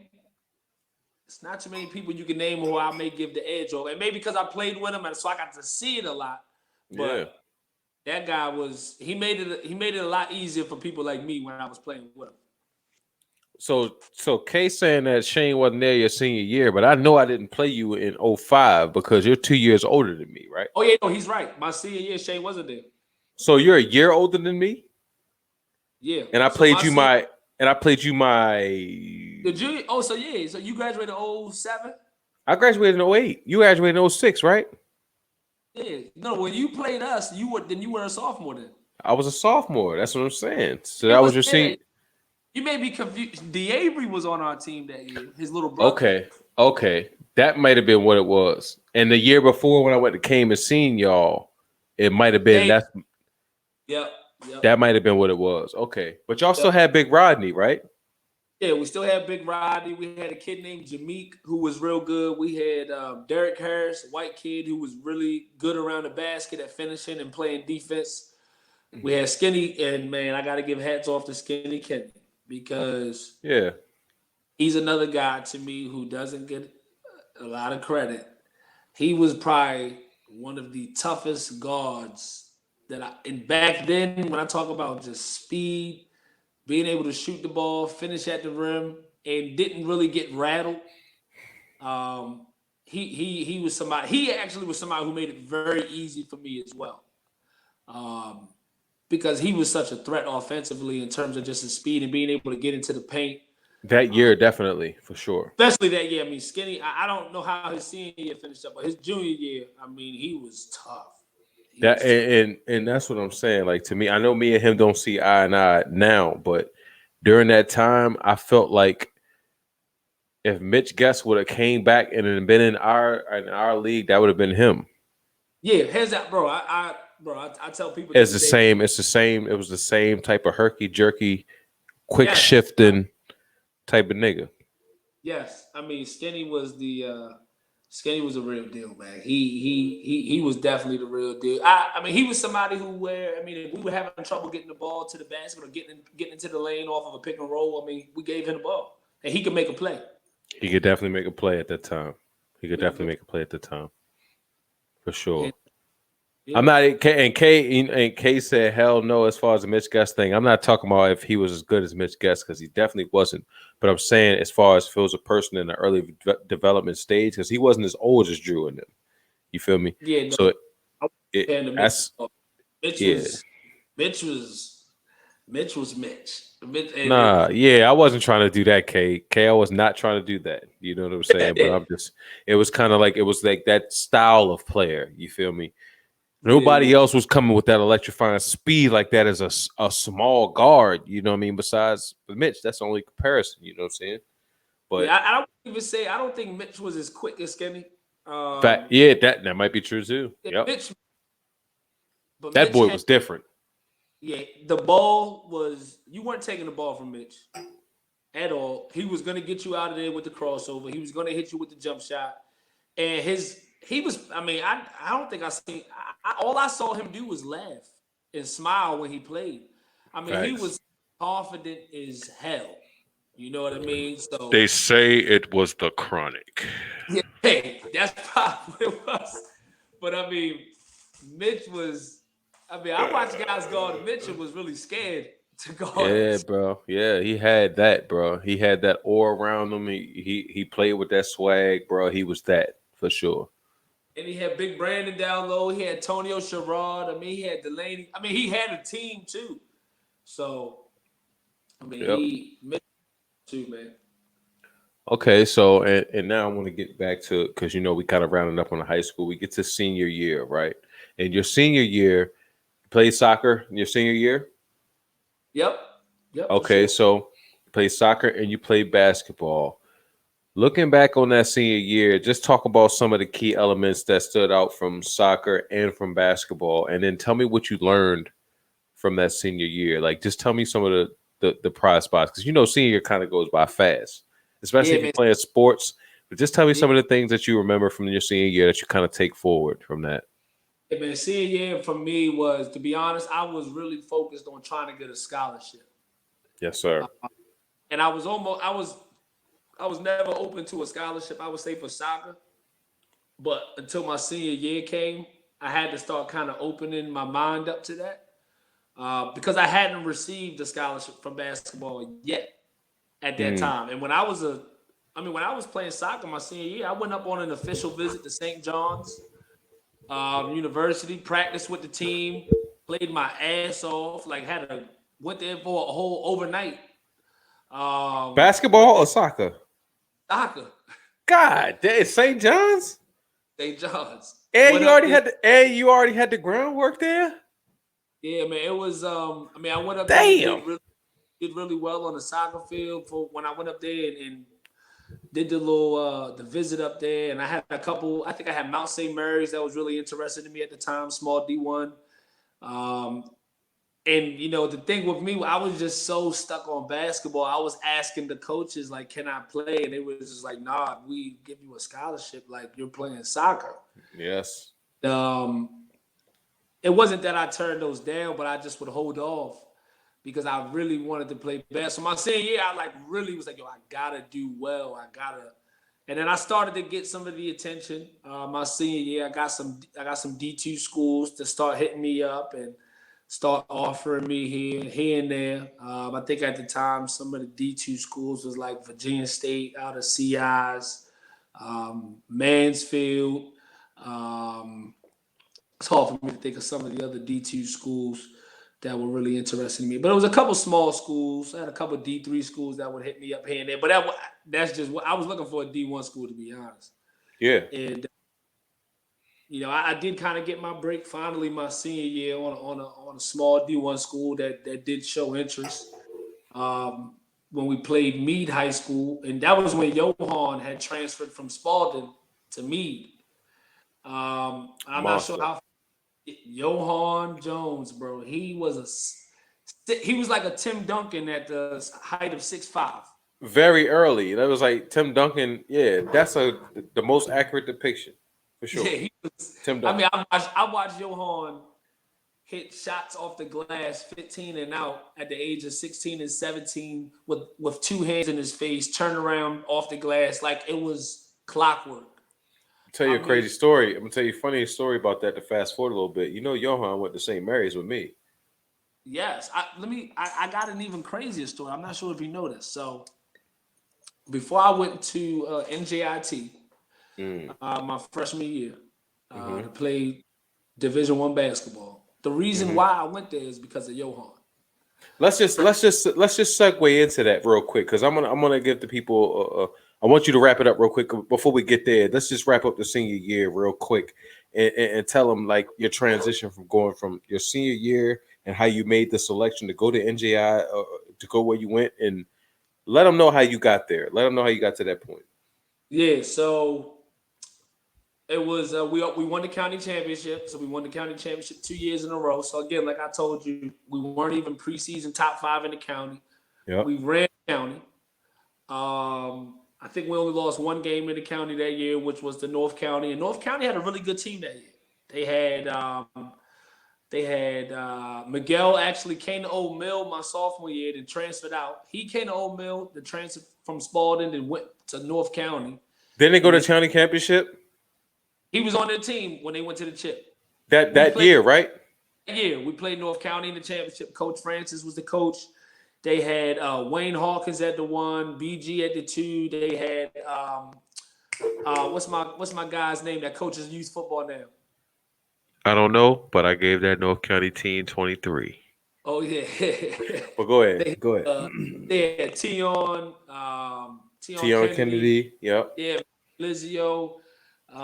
They was Man, they was right. They was right. they had Dave Ford, I think was a young boy. They Yep. had Big Anthony Youngin. Um, Marlon was playing. Austin. I can't know why I'm not thinking of they because they starting 2 or 3 guard with the kid I'm missing, the dark skinned guy. I think he has dreads. He coaches youth football now. You know his name if I say it. It's missing me for. I just said something. Oh yeah. We tripping. We lunching. He got dreads though. Ray. Yeah, he got dreads. Yeah. Ray. Is it Ray? Ray Mack. Ray Mack. Thank you. There we go. Ray Mack. So Ray Mack was Mack. very athletic guard. He could shoot the 3. He could dunk. He could finish at the rim. I mean, they had. I mean, and you can see I know they whole team because I played. Yeah. Yep. I knew guys. So Hold on. They said Fleet, man. Fleet, I'm gonna tell y'all right now. On that year specifically, Fleet was not on that team, and if he was on the back of that pine. But go ahead. yeah, Fleet wasn't there. It was was it Melvin?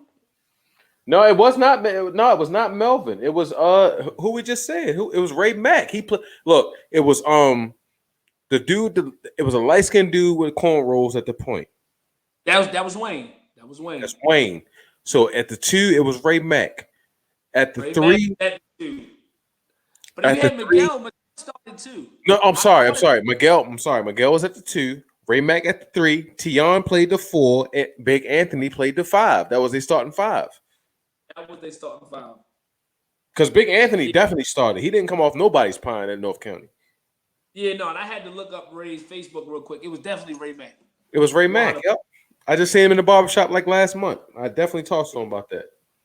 But their team was really good. They actually had they underperformed a little bit. I would say my high school career because they always had a pretty solid team. Yeah, they did for a couple of years. But my senior year we kind of beat the naysayers. We beat everybody throughout the county. They ended up beating us at their gym, and we got a chance to replay them in the county chip. And we beat them pretty good. I would say maybe by about 10 points. Mm-hmm. And then we got a chance to play them again in the regions to go to states. I had a really good game that game, and we beat them pretty well in that game as well. But just to kind of say how I got the NJIT. So coming into the playoffs, before we played North County, in the region chip, we played Meade in the region semis. And Meade had Mook at the time, Antoine Davis. So Antoine actually went to Ole Mill with me, ended up transferring to Meade, and Johan had transferred there. And he NJIT came to watch Johan. I didn't even know who NJIT was. They just came to watch him. They weren't coming to recruit me at all. And I ended up lighting Meade up, I think, for like 30 in the second round of the playoffs. Had probably one of my best high school games that I can remember.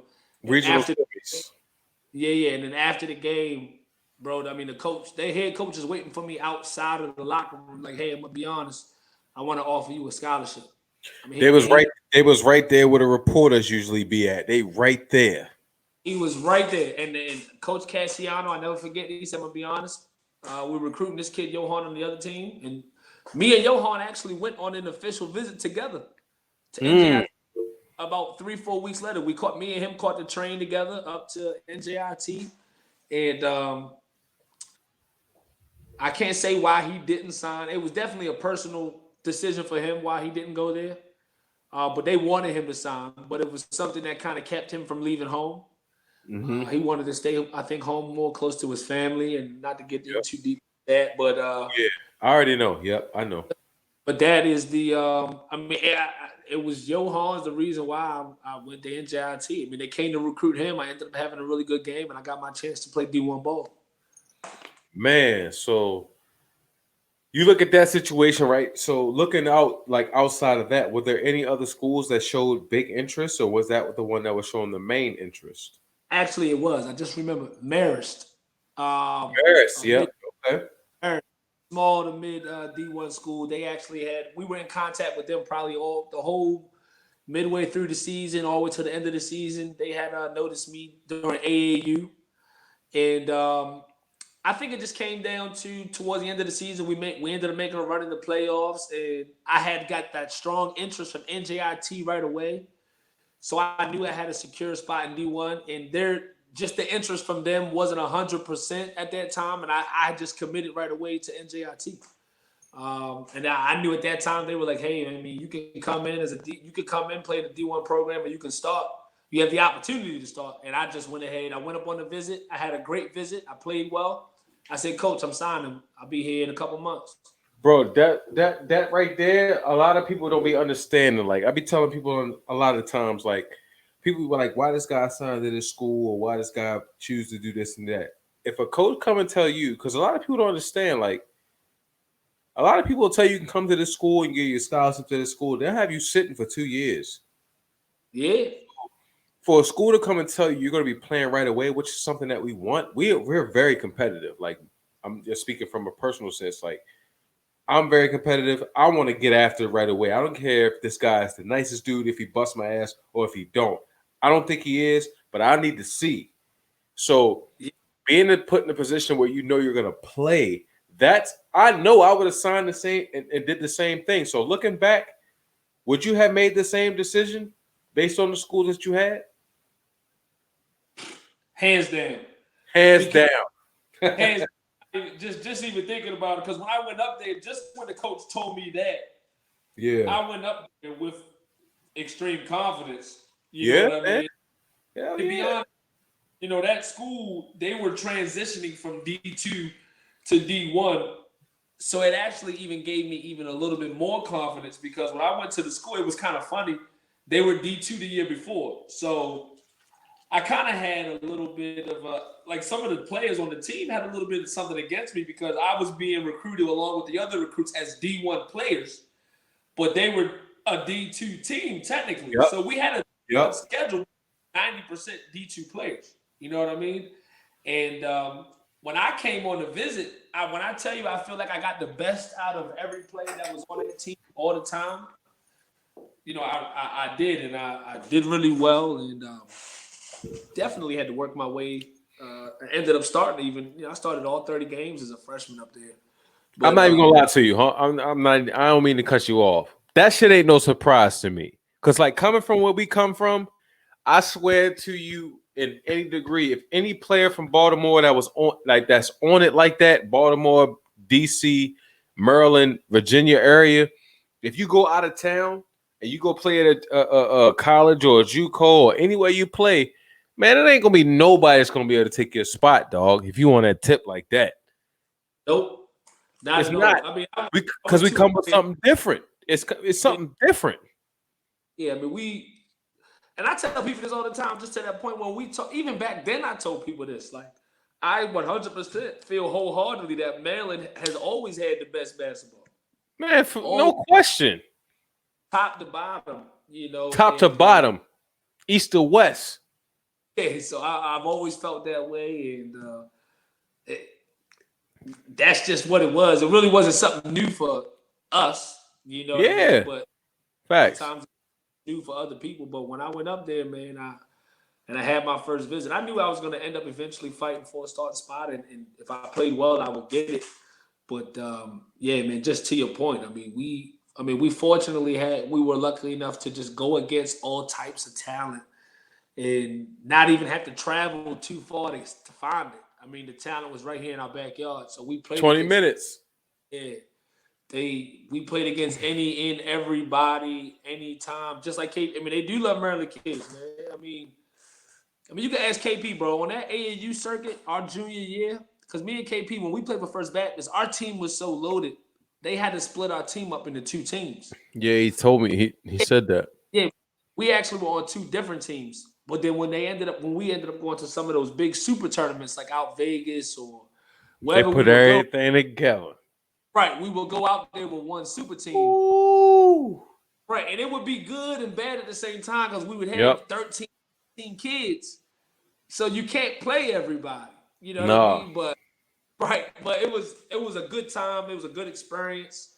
I mean, we were able to still practice with a bunch of players. I mean, First Baptist was grateful, man. I mean, I'm forever grateful for them because they. I mean, I remember one weekend we even had a weekend where I think we went to like PA just to practice for 2 days.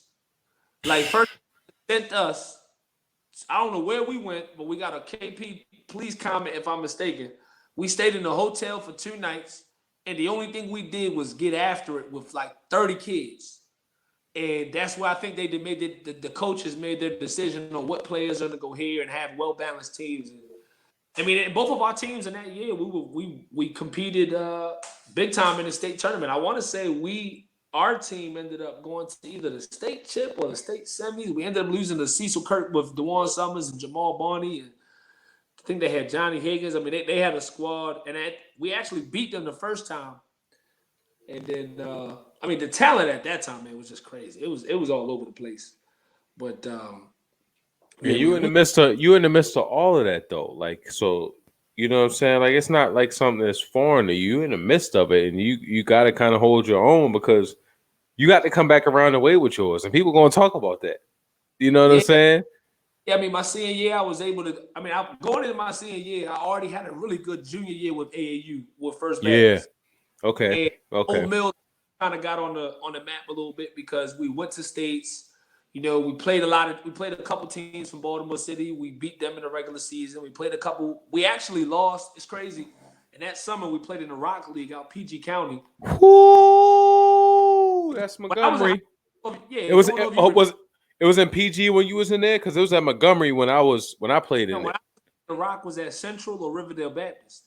Mine was at High Point, so it had moved to Montgomery by that time. But yeah, that Rock League is different, bro. Different. In my 2 years, I never ever played. In my 3 years, I never played at Lake Waterford. We always were in a summer league somewhere else. Yeah, and y'all sent the B team to the lake.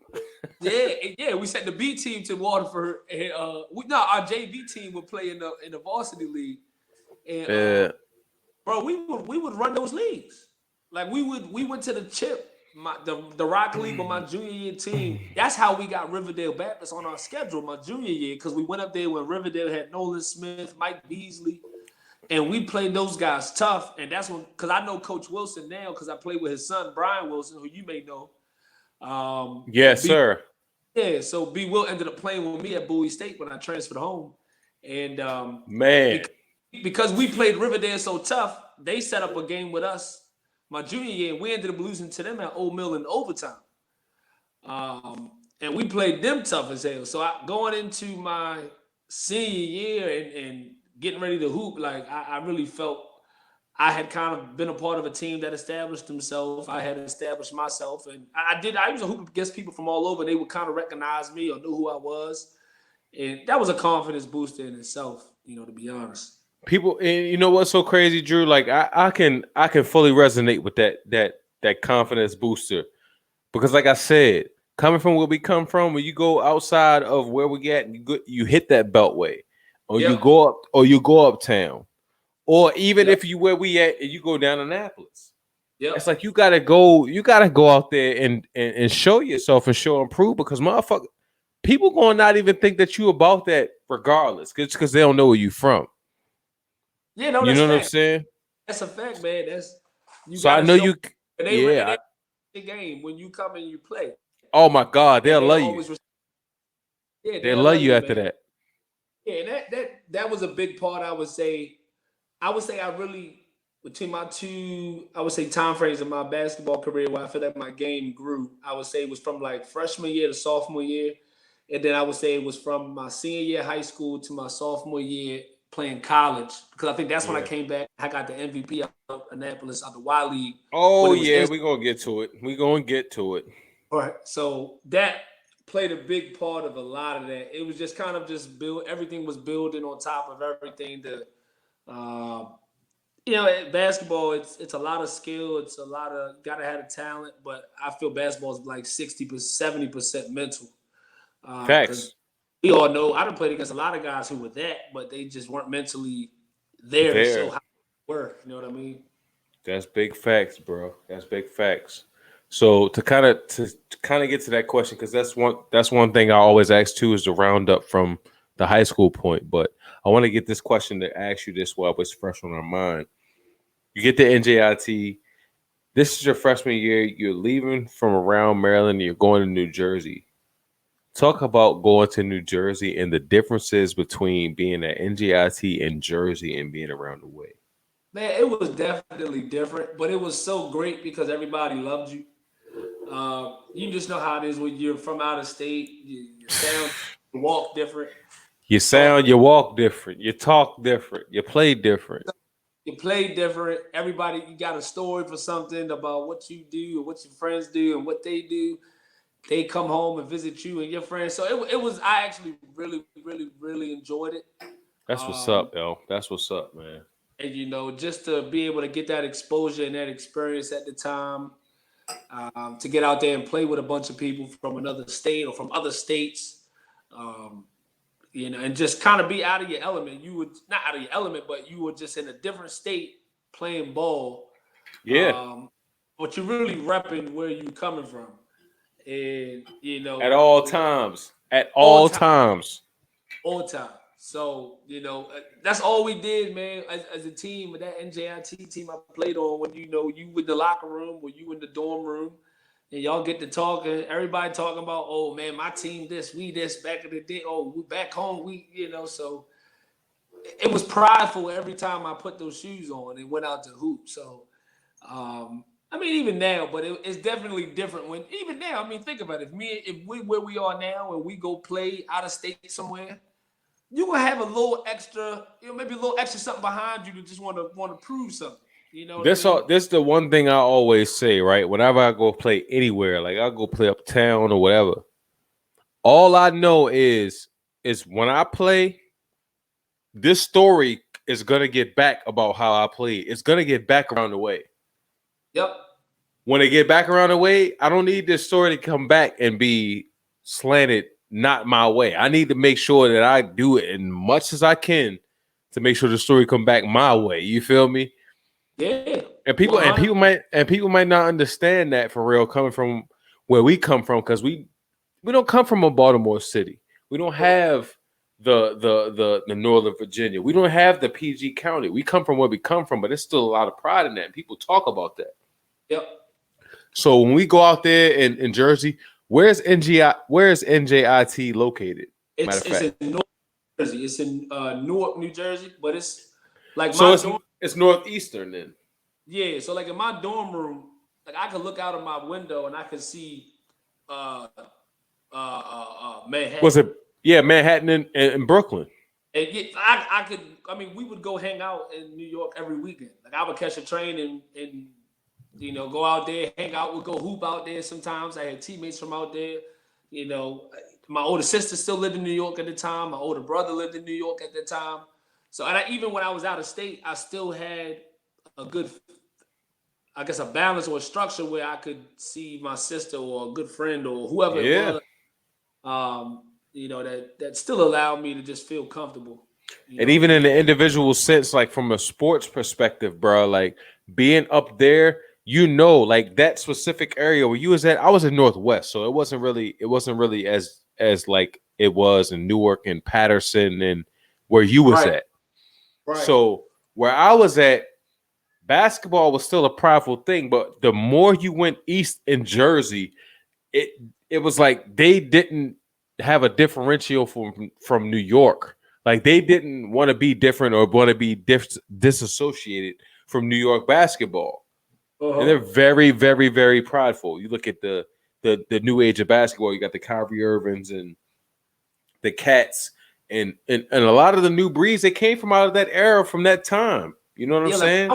I was up there at the time. The kid that was coming up was Kenneth Fareed. Man. Yeah, and he was like the he was like the Mona Lisa up there. You know what I mean? That was an 07. Yeah, 06. That was my 06, 07. 06, 07. Yep. Yes, sir. Because when I came up there, I was in 07. I came up there in 08, 09, and that's all he was talking about. Yep. So, and it's funny we talk about Kenneth Fareed because when I left NJIT, I played a year at JUCO after that. Mm-hmm. Came in the middle of nowhere. And that's actually where I got the most attention because I mean, if I knew that JUCO was the way that it was, I would have went JUCO from the beginning. Hold on now, because we didn't get through the NJIT year. So the NJIT year, you started literally 90% of the whole season. The whole, I mean, 100%. Pretty much 100%. You know what I'm saying? You started the whole season. So the whole season, all 30 games. You make that transition from playing Anne Arundel County basketball, you go to NJIT and you're playing at a high level and you're starting as a freshman all year. Did you feel like you were there? Did you feel like you were established as a player? Did you still want more? No, 100%. I mean, I definitely felt established as a player at NJIT.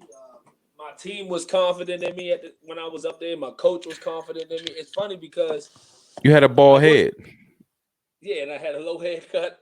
No, it wasn't low. It was bald. It was ball. That's what it was. It was ball. I was getting the number one. Yeah, that's what they used to call me. They used to call me Doug Christie.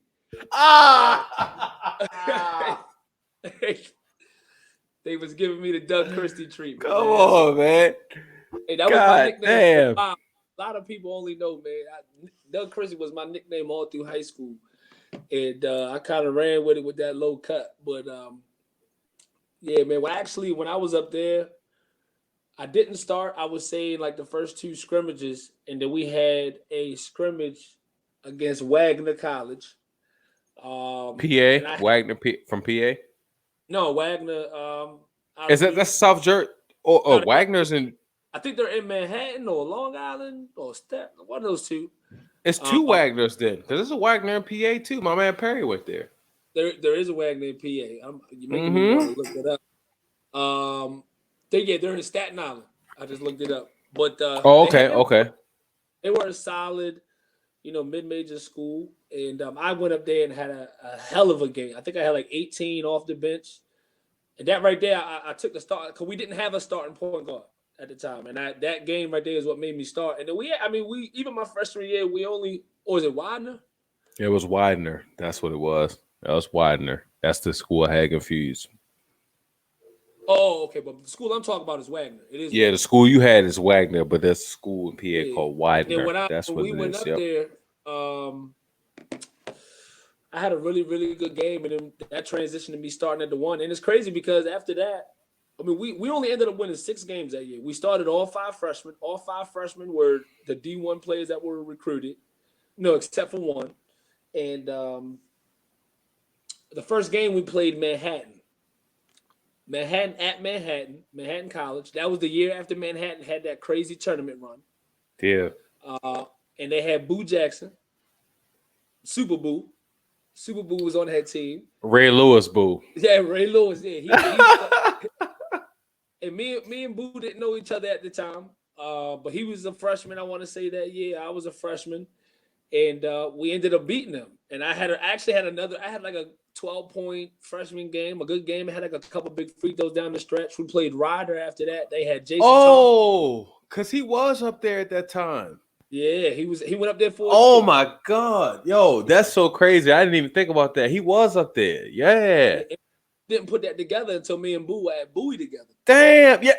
Oh, we gonna get there, but damn.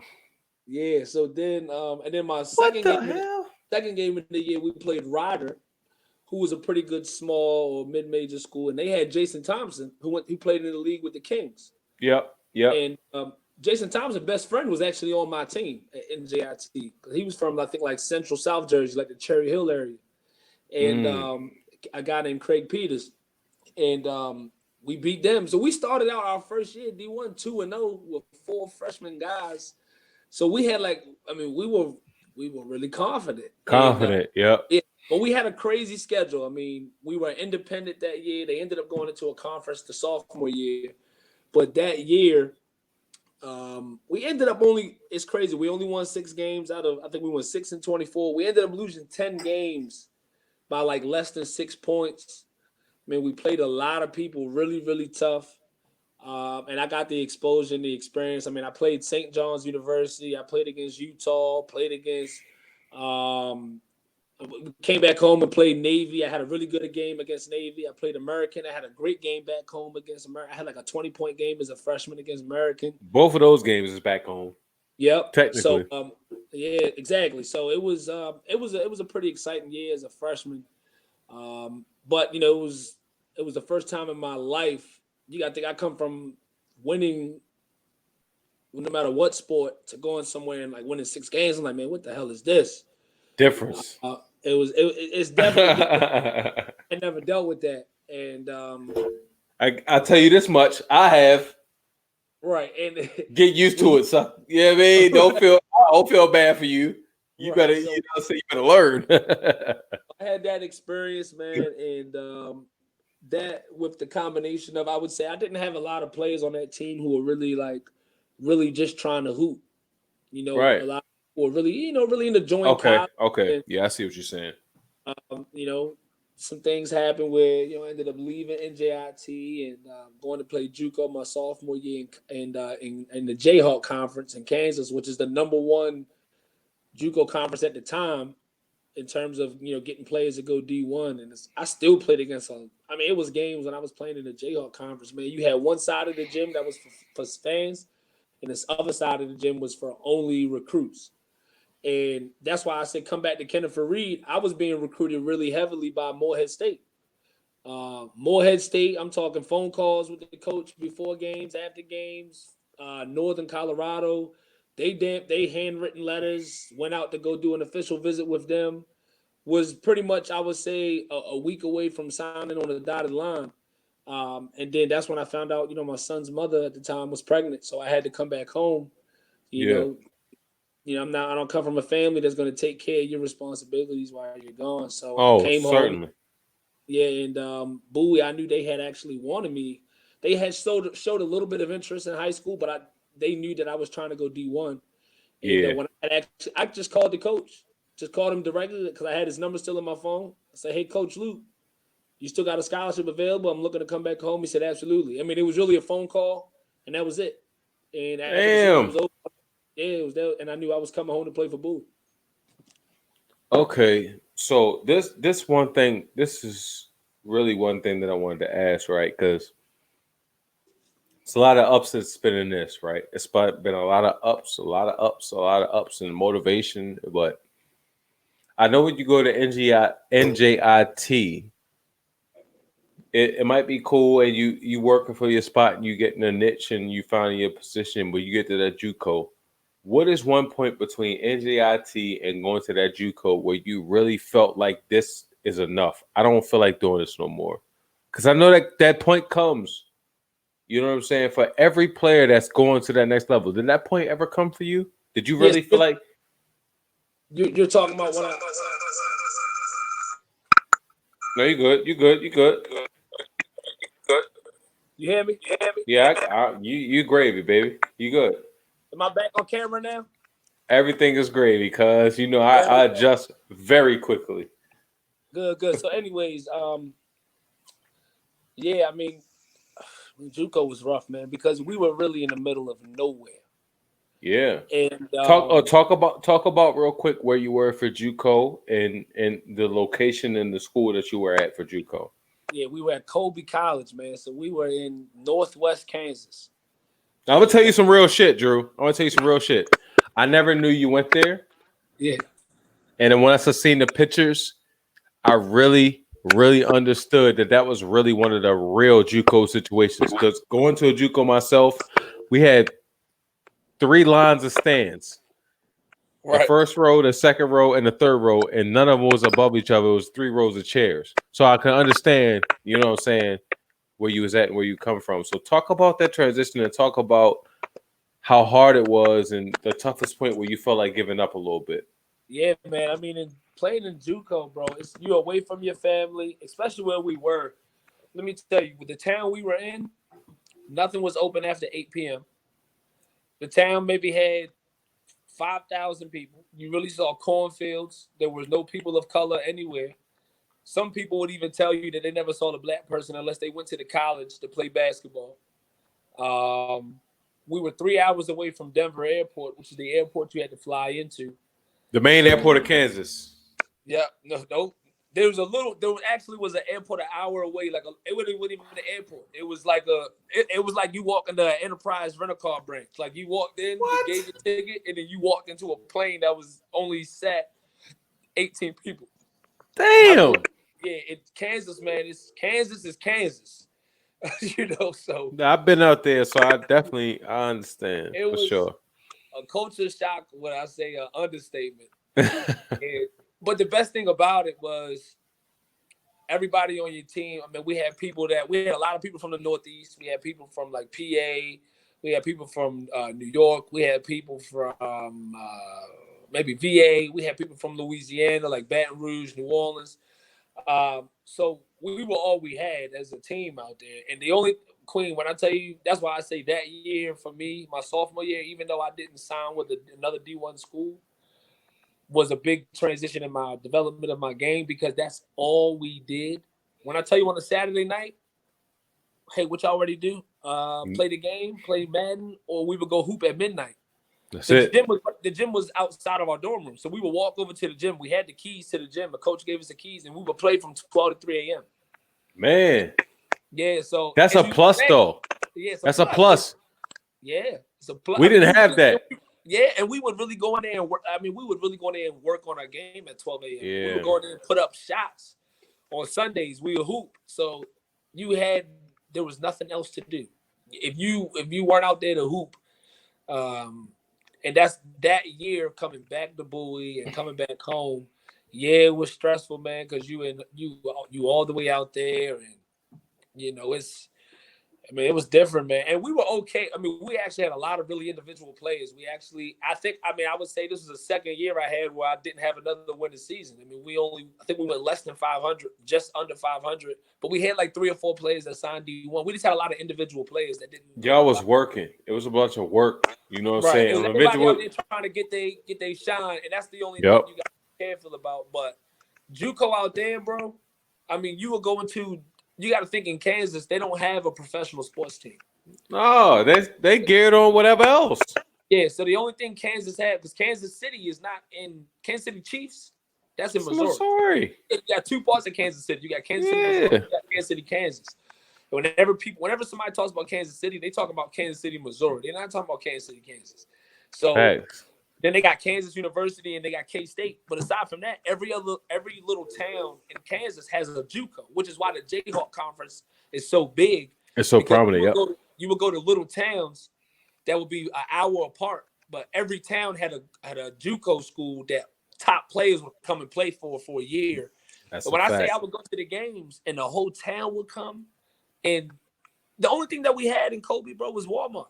We had a super Walmart. We would go hang out at Walmart. We ain't had nothing to do. We were like, yo, let's go walk around Walmart. Like, that's the type of shit we would do. Man, people don't understand that JUCO shit. Like, people don't understand. Like, when you go to JUCO, it's not like you on you're not on a campus. You're not living on a campus. If you had a good JUCO, y'all gonna have housing. But if you're not, you just a dude living in a city.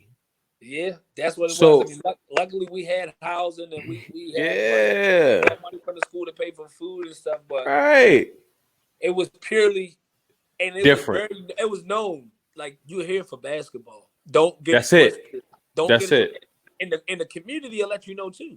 I mean, we had some rough interactions with the people from the time. I mean, I was ready to get out of there. That's why Bowie State wasn't hard for me to make. I'm like, okay, cool, Bowie, I'm going home.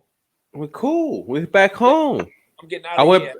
I went back home. I went back home to St. Mary's because it was home and I knew I had security in my family and everything like that. But lo and behold, whole time it was much easier than the whole process I've been through with the JUCO shit, bro.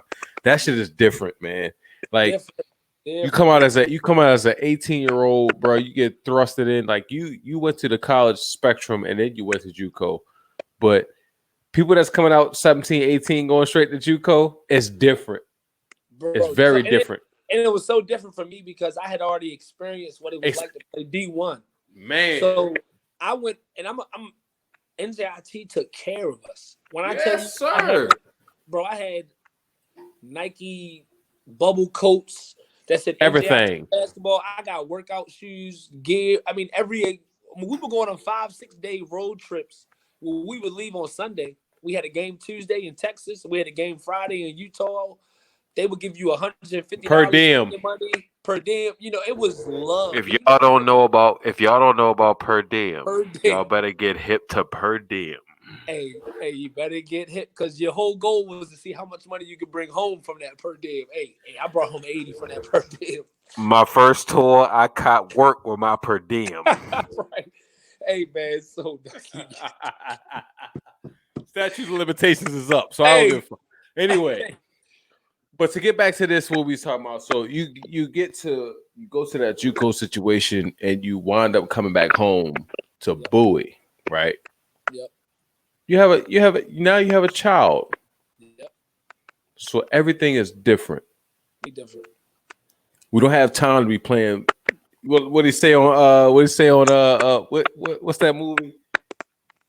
Paid in Full. We say I don't play your paper bag games. We don't got time to play paper bag games at this point. What Cam say? What Ace Boogie say? We don't got time to play your little paper bag. I don't play your paper bag games. Your little paper bag games. You don't play your paper bag games, bro. Pay your $5,000-$10,000 on your own. Pay your 10,000, or you ain't no soy sauce, no nothing.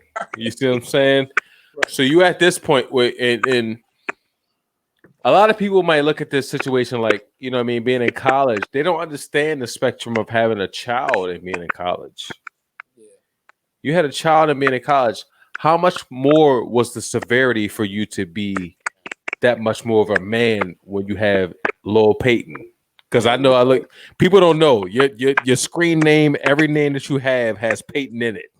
Right. So it was different. Talk about that. It was different because going into that season or going into, coming home and playing ball, a lot of people don't know, but I had a full ride. I stayed on campus, but I barely stayed on campus because his mom had her own place. She lived in Baltimore at the time. Yeah, bro, I worked night shift as a security guard, when the season was over. Yeah. And I would work night shift from 12 to 8. And when work was over, I would go to class. And when I would go to class, I would go to practice. And then if it was the season, I wouldn't work. But then when the season was over, I was back working night shift, working security again. And it's crazy because it's funny, prior to me getting a job to where I am now, when I would bring this up in my job interviews, because when you would look at my transcripts for my grades were okay. They were subpar my freshman, sophomore, half of my junior year. Super busy. And then by my junior, senior year, my grades actually got better. And my argument to that was, I was like, to be honest, I actually had more obstacles and challenges in my junior and senior year. But that was why my grades, I feel like, had just gotten better because I knew at that point in time what I was up against. Yeah, I had a pretty good, I would say if I look at and I would rate my career, high school, I would say I was above average. Not great. I wasn't one of those great guys that came through average 30, was going to give you 25 a night. No, I'm going to tell you like this. See, I don't give a fuck about the 25 a night, but you were great. Player of the year. Go ahead. I appreciate that. But I would say I was probably above average for where we were from. And in college, I would say my overall college career, finishing at Bowie was probably average. I had some above average games, some pretty good games, had some 20-point games, and had some glimpses where I felt like I was getting back to, really what I knew and what I would do well. But it was tough. You could have a day where you battling the coach or you battling the assistant coach, and you got to make shots, but at the same time you got to go home and my son was only a couple months old at the time, and the little bit of money you would get back from your Pell Grant, you're using that to pay for rent for 2 to 3 months. So, I'm not going to say what I did with my Pell Grant. Statute of limitations is up, but I'm not going to say. Hey, statute of limitations here too, buddy. But hey, Queen, it was if I go back and look at it, I think I handled it pretty well. Yeah, you definitely did, bro. Minus a lot of the distractions that come with it. It was tough, but it was well worth it. I would say, because it helps you, just build you into who you are today. Yes, sir. Yes, sir. And it's so crazy because me being 29 years old, being 30 in a couple months, like looking at it now, It's like, bro, you had a child and a whole existence outside of yourself in the midst of where you trying to get to where you trying to get to. It's tough. It's very tough. So it's a mental game. You got to play. So I look at that, man. That's exactly why I wanted to do this interview with you, because and I want to make sure I get to talk about what you got to Bowie, and you got to talk about when, you know what I'm saying, like when you got to Bowie and your experience when you got there. Because I don't want to put that to the side. I want you to talk about that. Like I want you to talk about when you got to Bowie and kind of the cornering and the curtailing of your career per se as a in the light athlete. Because you have Bowie, you know what I'm saying? Like when you get to Bowie, that's kind of like the curtain call. You feel me? That's what it felt like. You know, Yeah. It was man, that's a good point. When I hold on 1 second. Hold on 1 second. I gotta say this too. Because when you got to Bowie, I always respected you as a player. Like I always respected you as a player. You was that nigga from the beginning. So when you got to Bowie, it was like you've been to NJIT. You was away for a little bit, but when you came back around the way you was playing with Boo, Duke, you was playing with Duke Cruz. Duke Cruz, Tennessee. I'm part of that Kenny Lofton team. People don't know about Duke Cruz and where he came from and what he got to before he got to where he got. And you know him personally. That's my guy. And me being me, I know that you know him. I did research on everything. I know that. You feel me? So like going through that situation and knowing those guys and encountering those guys when they go to these different higher levels and whatever, how did you kind of feel transitioning when you had your son and you had your own existence going forward? How did you feel going forward with that? Yeah, it was different because you got to think, you know, Bowie was like a blessing in disguise, because when I got there, man, hell yeah. Yes, sir. When I got there, I was a little disappointed in myself a little bit, like how I end up back here. You know what I mean? Yeah, I understand. You know what? It's like I always envisioned myself playing a college sport where I had to catch a flight to go back home. Now I would just drive 25 minutes. It wasn't the same feeling. It's not the same. I'm gonna tell you this, and it's the last time I cut you off. I swear to God, being from around the way, the only reason why I can resonate and understand what you're saying is because we from where we from. Yep. When we dip, we're not trying to come back. No. Because when we come back, I'm trying to come back with gear to give to my boys, and that's it. And I'm trying that's to exactly. See me again.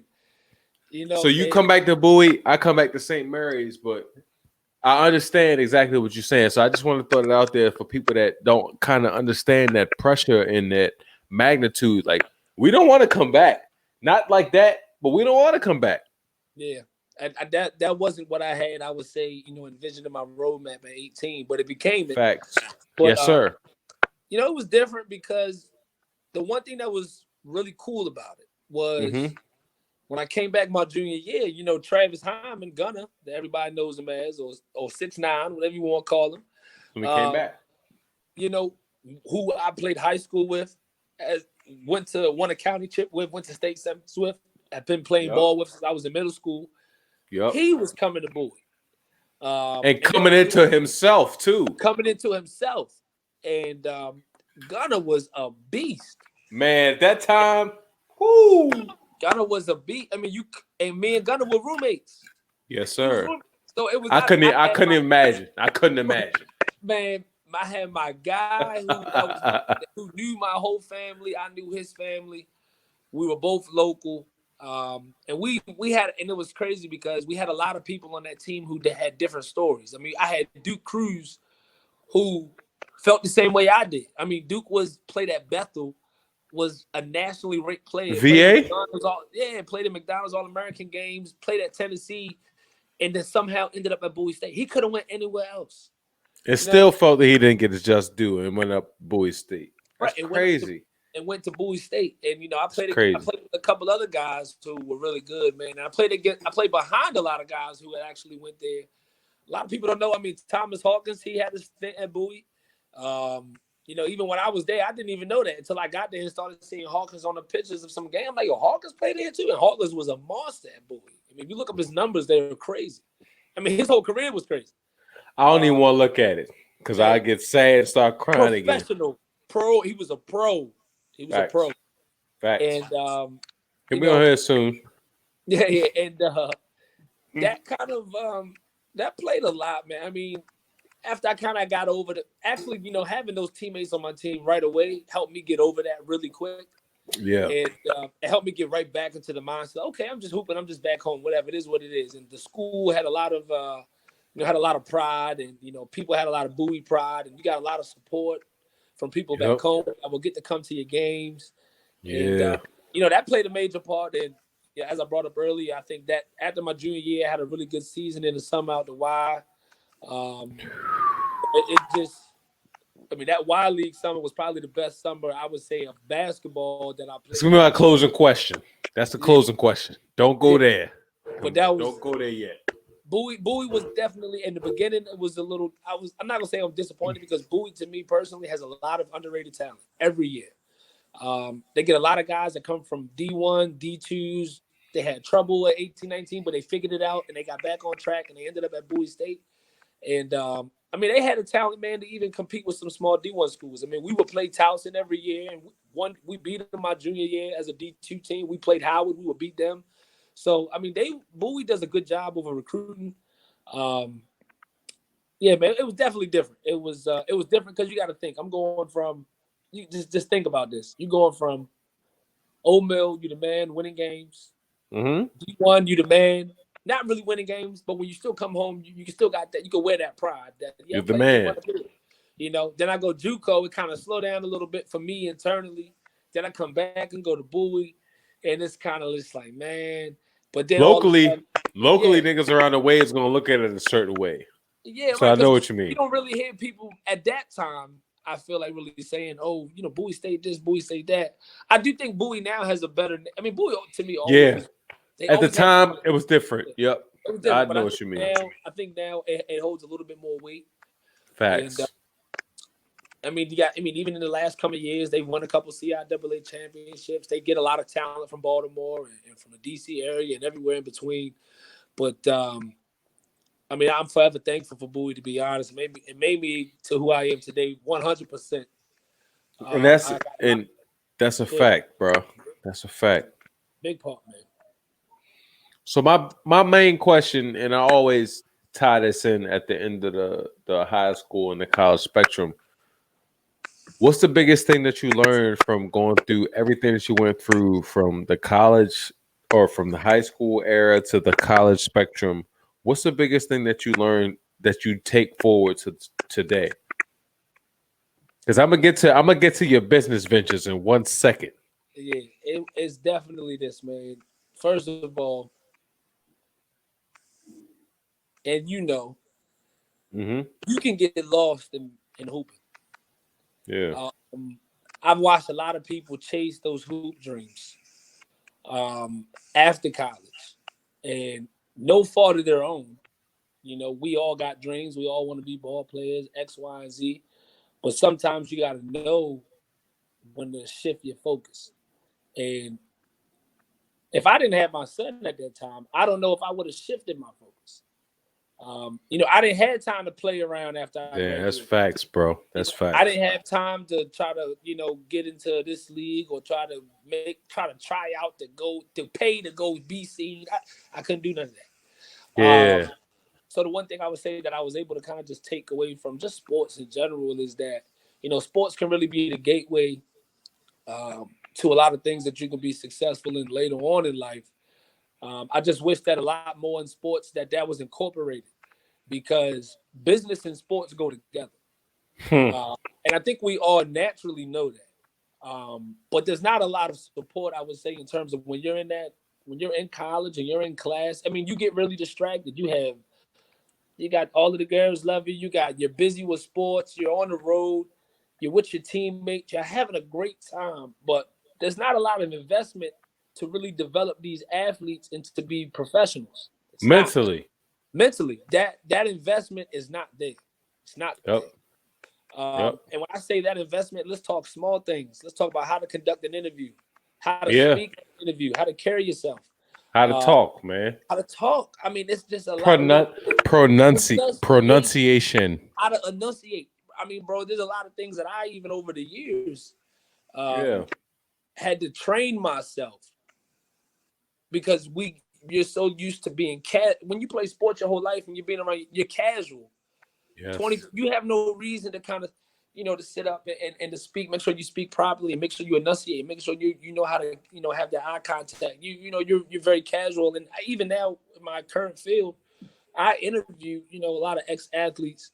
And I see the ones who, had that either, someone invested in them to make sure they understood that, or maybe they had a program that made sure, or even someone who I know had it, but they just didn't have someone to draw that attention to help them get that. And, they end up learning it over experience. Big facts. That's But facts, I bro. do feel if we as athletes, because every company wants an athlete that Yeah. that knows how to compete, that's smart. Hell yeah. Everybody wants you. They see a sport on your resume. They want you to come. This guy's gonna come. He's gonna work. He's gonna want to be the best. That's what he's used to doing. Why would he want to come here and not win?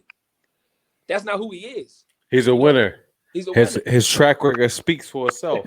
So, I mean, it's you can take away so many things from sports, but there needs to be.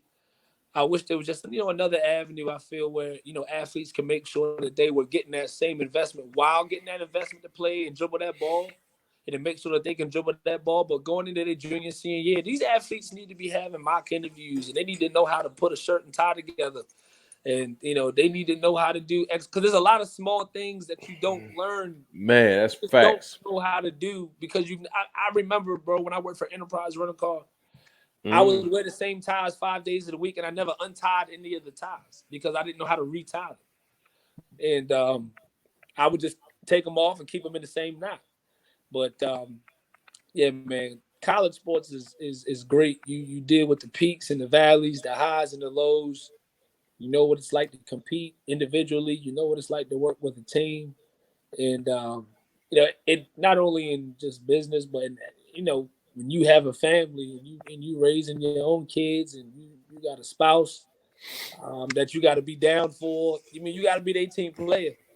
Just the way you sacrifice and take that charge for somebody, you better sacrifice for your spouse and family. Your family. So it's it's things that we all don't really know though until you experience it, unfortunately. But that's the blessing in it. But I'm gonna tell you some funny shit though, Drew. And this how we gonna conclude, right? I appreciate everybody for joining in tonight, everybody that was coming across every network. But this is how we gonna conclude. One thing, the reason why I wanted to do this interview is because of the transition that you made. Mm-hmm. Like, you was a prominent athlete from 10th grade. Because people might look at it and credit you from being a prominent athlete from basketball or whatever, but you've been a top-notch athlete from 10th grade on. Yep. So looking at it from that perspective and everything that you had to go through from being an alumni as a 10th grader, 11th grader, 12th grader, and whatever, your story resonates with a lot of different people. Mm-hmm. And at this point, you've transitioned totally from sports to a life aspect. Mm-hmm. You know what I'm saying? Like, I personally can't say what you do or how you moving, but anybody that ever was around you or could see you would see that you're doing something positive. You see what I'm saying? Yeah, like it's like a different. I don't know how to explain it. You know what I'm saying? Like, being from where you come from, like playing basketball and playing sports or whatever, you doing what you're doing now is like 10 times more than any sports, you know what I'm saying, accomplishment that you could have made. Because a lot of people that come from around where we come from will never make it this far. Yeah. You're a businessman. You do what you do. You gotta establish little situation, you know what I'm saying, on a day-to-day. And a lot of people that's from where we from don't have that. Yeah. So kind of talk about as we conclude, kind of talk about how you kept that focus all throughout that time when you was a player of the year from 10th grade, because a lot of people get christened early. Mhm. You got christened as a 10th grader. This is certified. It's not like a hood news thing or anything like that. You were christened as a 10th grader. Yeah, You made a transition to find another thirst in another sport. yeah, So kind of talk about the hardships and kind of talk about how you had to persevere to get to where you at now. yeah, man. It was, and again, man. That's another great question. Um, you know, I mean, it's. I tell people this all the time, and I even have conversation with some of my friends about it. But when I say the PVO and the positive vibe only, I've been kind of preaching that the last 3 years. It's facts. It's facts, and it's all this game of life we playing is mental. It's nothing else, and I take it all back to sports, man. I mean, kind of like getting and just to kind of be able to kind of piggyback off like what you said, just the build up. There was definitely peaks and valleys along the way, but Facts. you know where I feel that I saw the most success in my life was definitely post sports. Um, Sports were great. Sports were definitely the buildup of who I am today. But when you understand so many things based upon having a foundation of teamwork, and you understand the foundation of sacrificing yourself and for the betterment of whomever, to kind of get you to where you are and where you need to be. Because one thing that I did notice that I want to touch on is, you know, as we work out a lot. Yes, We sir. we running, we hitting the bike, we hitting the gym, we lifting weights. To be honest, I didn't start seeing a lot of success until 3 years ago. Hmm. Um, 3 years ago, I was, at my job, still doing, I say, pretty decent or well. But I was like 218 pounds. I was overweight. Um, didn't feel good physically. Felt all right mentally, but I was eating, drinking. I would, drink 3, 4 days a week. Ate Living. whatever, ate whatever I wanted. And then I started to just get into the gym because, to be honest, I did feel there was a gap, or I was disconnected with something, a part of me that I used to be connected to. Yes, Uh, sir. and then I started to use working out as that outlet. Yes, And sir. when I started to see success working out again, like how I saw success when I was playing sports, Hmm. I started to see success in everything else that I was touching. Um, and when I tell people, look, man, just get out and work out, even if it's X, Y, and Z, even if it's a little jog around here, a little lap, or you start to Little build walk. confidence, Little anything. you build confidence on that. And being able to just build that confidence, if I work out, at 11 o'clock at night, and then I wake up in the morning, I'm waking up ready to fucking go. I just worked out. I just bust my ass, worked 12 hours. I went to the gym for an hour and a half, ran 2 miles. I lifted. I'm going back to work at 7 a.m. And guess what I'm telling my coworkers the first thing when I get there? Hey, good morning. How you doing? How you doing, Drew? I'm doing good. I just worked out last night till 11:30. And you came back here and you here early? Yes. Wonderful. I'm doing wonderful. I'm feeling great. I'm really tired, but I'm And feeling it great. and they looking at you like you the one. You the Well, one to look to. yeah, and you know what? Being able to understand how to separate just because you feel a certain way, like you're tired or you're exhausted, shit ain't going your way. So what? That shit needs to stay right here in the left side. You Yeah. touch that when you're personal, you're by yourself, and you got time to yourself, and you reflect on that. But at the end of the day, we out here in the public, we out here in the people's eye, and we out here only to show, and I feel personally to show people positive shit. Because if I'm out here giving you negative shit gonna happen to me. So just continuing to work and like, bro, a lot of you not. I've never ran more than 3 miles at a time Yeah. outside of a sport. Last week, I woke up. I turned 32 last week. I said, you know what? I'm gonna run New five mission. miles for my birthday. New I mission. got up at 8 a.m. I'm at the fifth mile. Said, fuck it, I'm gonna run 6. Ran 6. Went home, felt great. I'm like, damn, I didn't even know I could do that. Then during the week, I told myself, I said, you know what? I'm gonna try 10 miles on Saturday. Like I'm just trying shit. But one of the things that I've learned over the last few weeks is it's funny. This shit gonna sound funny. I'm learning to No, find, it's real shit. I'm learning to find what my edge is. Even that, Yeah, when I say my edge, like when you want an edge, if you really bro. think about it, when you want the edge of something, if you want the edge of a cliff, you really think you at your limits. But guess what? Just push Never. yourself. The edge ain't the edge. The edge is actually way. The edge is 50. The edge is when you die. The So, edge is way down the road, but you got to be willing to get yourself out there and test yourself. So so when I this went, is exactly why I asked that question in the beginning. so when I went out there on Saturday, Yes, and sir. when I posted that on Saturday, I said that was the most mentally toughest thing that I've done in 20 years. Bro, I ran 10 miles, took me an hour and 44 minutes, and I can never be. That's probably one of the most proudest things I'm proud of because the miles 6 through 10, when I tell you the devil and the demons was in Oh my my ear God. telling me to quit, bro, Because telling if me it had that, been me, it'd have been if it had been miles 3 through 10, I would have been out of there. Real shit. the craziest thing about that run that I hold so dear to my heart, and I really just feel so proud about is usually when I go for a run, I'm always in the mode. I'm always in the. I have a good mood to run. Yeah. I Oh, usually yeah. wake up and I'm ready to go. For some reason, on the morning that I'm committed to running 10, and I don't let the world I'm running 10, I'm not in the mood to run. No.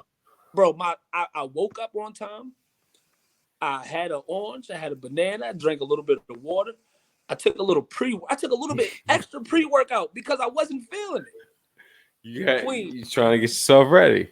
the first mile I'm running, it's not Tired clicking. as a motherfucker. It's not clicking. The second mile I hit, it's not clicking.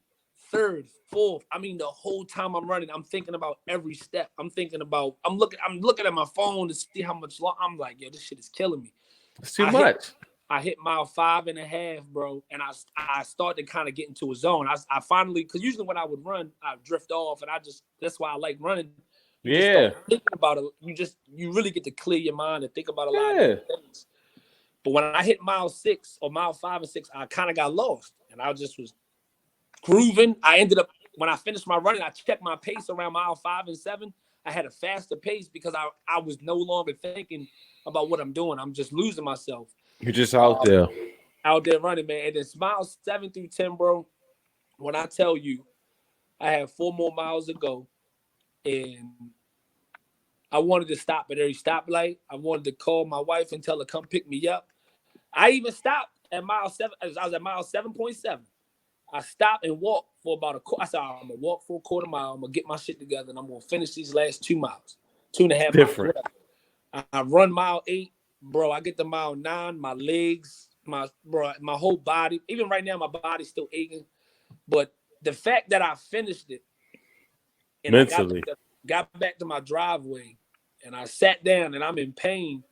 But through all of that pain, bro, that I felt during that run and just all of that anguish and how I was mad at everybody and everything while I was running, when I sat back down and my whole shit is hurting.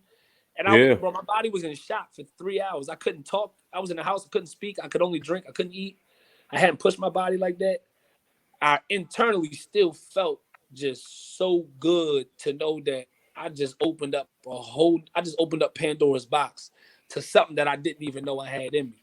Something for you, different. Yeah, you know what I mean? It's different, man. So my message to everybody is, man, if you have something you're thinking about doing and you want to push yourself to do it, don't wait.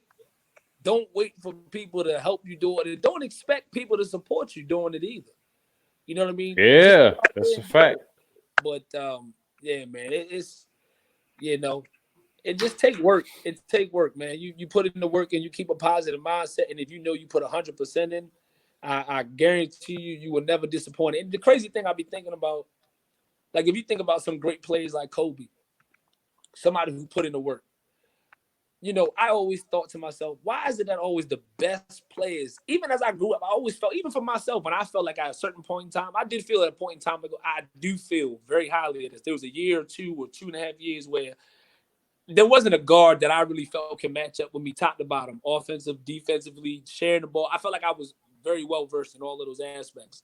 But I always felt that the best players, the ball always bounced their way. They always, some reason, get that bullshit. That's bullshit, yo. You know what I mean? Yeah, you just said it. Yeah. You know, or the loose ball always somehow fall into their hand for the wide open, or they get the foul so they can make the two. And you can get caught up in thinking like that about other people, but if you really understand, that person is probably putting in the work. That ball was meant to bounce right for them, right there. It was meant for them to get that foul. Put yourself in position for that. It was meant for them to be in that position, not because of anything else, but because they put into that work. They put that work in, and that's how the universe works. If you don't put in the work, don't get on the internet and complain. If you talking X, Y, and Z, and you saying shit ain't happening for you, what are you doing? That was the differential factor, the work. Because to be honest, bro, doing sports and playing and everything, a lot of it was just based upon talent and gift and a little bit of work. But I didn't really start putting in the work until after sports was over. And that's what I feel like the flowers really started to bloom for me. But it's we just starting, bro. We just starting. Like we didn't even tap into it yet. You know what I mean? And I want to bring people along to ride with me. You know, I wanted to start a group run and get 10, 20 people out going for a jog. You know, even if it's 2 miles. You know what I mean? So if people can get on that together, together, man, we can all be great. It's so different because, like, looking at this interview, it was like different from what I had with other interviewees. Like, not to disrespect them or in any capacity, but it's like I knew this type of conversation was coming. It's like to get people on one accord to work out more and whatever. That can come from somebody that's doing this shit on a day to day. You see what I'm saying? Like I could tag somebody in your shit, and they could never know what's going on. You might be biking 20 miles one day, or you might be running 10 miles one day, or you might be lifting to get to your max one day, or you might be going to hoop one day. That's why this interview was so intriguing to me, because not only did I think about the sports aspect, bro, this is real talk. And this is how I want to conclude this and want to finish this, because I want you to talk about this for the ending part. When I look at a person like my man, Engel, right? You heard he was a player of the year 2004. This is sophomore year. By the time he was a senior, he had already been a player of the year in 2 sports. And he has kind of his future intact. But if you look at the person like Drew, you know what I'm saying? The biggest feat of Drew's career has happened after the athletic career.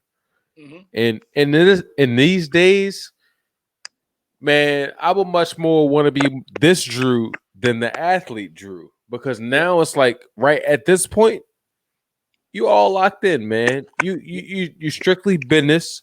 You're doing your thing business-wise, your job-wise, and I don't even know what you do personally. I don't want people to know what you do personally. It doesn't even matter.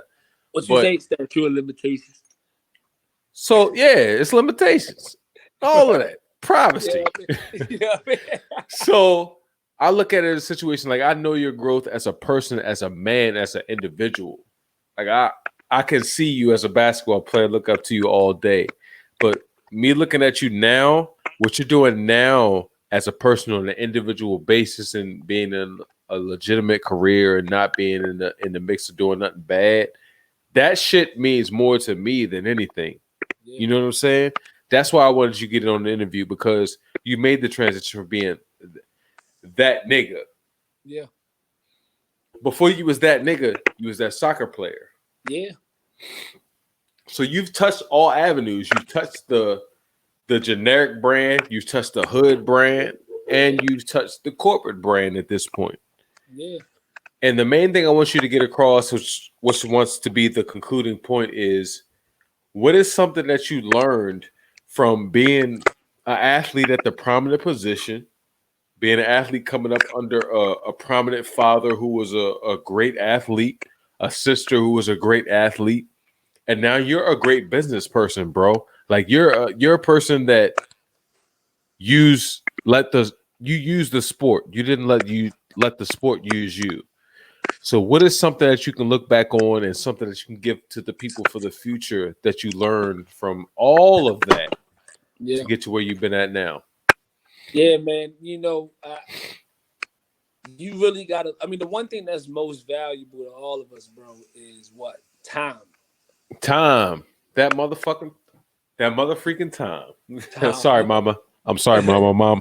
My mom is on here. I'm so sorry, mommy. And it definitely takes maturity and life and shit to happen for you to understand that. Because I can't tell you how many years I've wasted in my 20s, not understanding that. Yeah. But kind of going through all of that, and at the end of the day, when you get to a certain point, you do get to a point where you got to look yourself in the mirror, Yeah. and you gotta play chess. It's checkmate, And I definitely felt there was a time that came to me, and I had to realize that time was of the essence for me. And I'm either gonna continue doing the same bullshit. Let's not get this wrong, because I don't want to knock anybody Yeah. anybody anywhere. But there's a lot of us that engage and invest our time in bullshit, whether it's people, things, whatever it is. It's not conducive or productive into what you really want to do. I'm gonna go further. I'm gonna say what you need to say. All of y'all that's out there going to the parties and mingling and doing the double downs with the baddest joints and all of that, that's gonna be there. It's gonna be there. Trust me. It's gonna be there. You know what I'm saying? The lick, even down to the nitty gritty, the licks. Right. You know what I'm saying, and the moves and all that. That's gonna be there. But my man is talking about staying on it straight.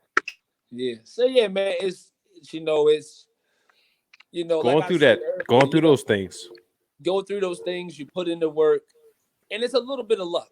Yes, sir. I'm gonna be forward. Sometimes your luck ain't gonna happen at the Yeah. time frame that you want it to happen. Man. Sometimes your luck happens in your 20s, your 30s, your 35s, your 40s. You don't know when your time is coming. And you also don't know when your time is coming. In terms, you may not be here tomorrow. Facts.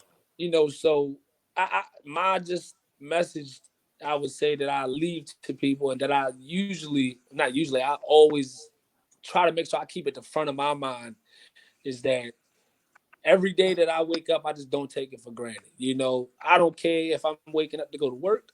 I don't care if I'm waking up to go to the gym. If I'm going to be cooking a dinner or a dish that I've never cooked before. At the end of the day, as you get older, you got to learn to let go of some of the small things that you once had. And that's why it was such a pleasure to do this interview, talk about some of the things that I forgot about. Like soccer and how successful I was at one point on basketball, and how good that was at one point to kind of where I am now. And I definitely want to give hats off to a lot of people that have helped influence that. First and foremost, my parents. They've always been a big support system. My family, my immediate family, brothers, sisters, my son, my wife, my friends, my close friends. I got my friend Kyle Williams, Tunnel Vision. Benji Clements, those, when you surround yourself with people who really have that vision at the same time, it's almost, it's going to end up it's not going to just happen for you. But it just kind of ends up sticking with you, because you either going to get this movement or you're not. Because then if you don't, you're going to find yourself on outside of that circle, man. So, my whole thing for everybody is, man, it's just about keeping that positive mindset. No matter what the fuck goes on. I got bad news last week. It is what it is. We all get bad news and we deal with stuff. It's how you deal with that. How you deal with those peaks and those valleys, and you know what I mean, man. Like you said earlier, we just getting started. We're still very, very young. There's still a whole life ahead of us, and right now, especially during this pandemic and this health crisis, this isn't a better opportunity. Whew. This is the best opportunity. I mean, you Big have facts. people who are able to work from home. People who Be around their families, be around their they family, working 50, 60 spending hours. time. Now they get to work from home. You got people who, fortunately their job, maybe their job didn't let them go, or whatever the case is. you have a real opportunity to, what am I going to do with myself during this time frame? And what I told myself I was going to do was I'm going to work out 7 days a week. I know that shit sounds so very generic to a lot of people. Like, all he talking about was going to the gym. I'm sorry. That's how I motivate myself. Everybody shit different. But however, that's where I find my motivation. And right now, finding that is every day I wake up, I'm going into the garage and I'm working out. And 3-4 days a week, I'm doing cardio. And on the weekend, I'm playing basketball and I'm going for a run. And until I can figure out what I can do next, I'm going to do that shit until that next. That's just it. That's just it, man. And, I definitely would say, I think a lot of people our age are bought into that too, man. I give a lot of credit to our era. Yeah. If you look at people our age that we came up and played sports and that we just grew up around, I can honestly say, bro, that a lot of people we know that we play sport with, they're great fathers. They got kids. They take care of their family. Sir. They going to work. They're making it do what they're supposed to do. But there's always some more that we can do. You know what I mean? Sometimes you just want to tell, hey, I know you're doing a lot, but guess what? I'm here to help you do some more. That's a fact. Just kind of finding out, who you are. Cause bro, it's just this simple. It's just you finding that next thing. It's like that next motivation. It's always that next thing. You know what I'm saying? Because it's very easy to get complacent when you achieve something, or when you just used to do. I mean, you just worked to doing a 9 to 5, and you come home, cook, then go. And there's nothing wrong with that. But facts. I do think that if we all start looking into our day-to-day lives as, you got 24 hours in your day. So the way I look at it is, if I wake up early, just an extra hour early, that's an extra hour that I don't have to give my time to anybody else. No disrespect to anybody else, but guess what? From the hours of 6 to 7, my son is asleep, my wife is asleep, or she's at work, my dog is asleep, nobody's texting. Everybody's asleep. I get to actually focus on myself from 6 to 7. Exactly. You know what I mean? And then I'm going to go through and put in this work throughout the day. And at the end of the day, if I want to do the same thing again, I'm going to do it twice a day. Can and on do the weekend, that. And, it's not, I'm not going to say it's not hard, but it just takes baby steps. Yes, sir. I was 218 2.5 years ago. I weighed myself after that run. I'm 178. And I look better than I did when I was 195, man. So he said, boy, you look good. Bacon egg sandwich, you look good. But, you know what I mean? It's a lot of people that have. I definitely, David Goggins was a big part of me buying into that. I listened to some of his podcasts. I read his book, You Can't Hurt Me. And it's a lot of little things, man. A lot of people don't know, but you just gotta sometimes be open, be willing to do more. I ain't, nothing too crazy, bro. But we all got it in us. No, that's a fact. That's a fact, man. I'm gonna tell you straight up, and I ain't gonna say this because you on here tonight. You're one of the people that I always looked at to get to. You know what I'm saying? Like, even though you're a little bit older than me, like I know I might not get there as far as a pedigree. I always would try to get there. I always try to get to that point. You know what I'm saying? Like, I know about your stories about when you come down to the why and you've destroyed certain players. I hear this type of stuff, and I'm like, man, if I could just get to that point where this person can understand where I'm coming from, or they can respect me to that point. So you was always one of them people, and I always would have. And I waited to this point to tell you that, but it's always been apparent. Like, you've always been one of the players that I always wanted to get to, like you and Neil and KP and all of them type of players. Like, you might not think that you might be in them group of players, even though in your mind individually you might know that, but in a grand scheme of things with players and people talk about all that, you one of them niggas that I looked at like, man, I gotta be, you know what I'm saying? There ain't no point where you can look at Drew and be like, he can't score on you, or he might not be able to lock you down, or he might not be able to lead this team. So I looked at that, and I always was like, man, from when I seen you and this is from 06. Yeah. I seen that, and I was just like, man, I always got to be on that level. I got to be like that nigga. You know what I'm saying? Like, and you was that type of person, man. I got to tell you that for real, for sure. Hey, I appreciate that, man. But, that just came from seeing other people do it. And, Yeah, same thing. Same thing, man. It's history repeats itself, and some of that stuff is just it just resonates with people, and it continues to move on, and it continues to connect with everybody else the way you look at it. But just staying humble at the same time. And, Yeah, facts. yeah, man, it's pretty cool to see where everybody's going, and I appreciate you having me on the show, Queen. To be honest, I'm one of the type of people who I love this type of thing. I love watching people talk sports. I love the podcast. How you got everything going is very very positive. I appreciate that. I don't care what we're talking about. This is positive. Seeing people get up there and just have a conversation, because there's not a lot of people that you can take time, or maybe people just don't have the time to do it, to take time and have a conversation. Because when you have that conversation, you open minds up and you hear what people have to say. And it's good that you can have this platform. That's a fact. Kind of get that out there, and just talk about different perspectives and different things, different ideas. And I definitely want to shout you out as well, because I feel like to be honest, I've never done a podcast like this. I've never done a podcast, and I can definitely say, as somebody coming onto your podcast, I appreciate your preparation. I appreciate the professionalism you have behind it. I could tell that you came into this. I was shocked by, when you reading me a quote, I'm like, oh, this is, and not saying that I shouldn't have understood that, but to feel it and to see that you did it, to me, it says you put in the work. Yeah. And that's one of the things that we've touched on a lot tonight, was you invested in yourself, and you know what you got going, and you're going to make sure that you do it the right way. And I think that's really fucking dope. So 100%. I feel like this was a pretty good conversation, man. Really dope, and I appreciate you having me.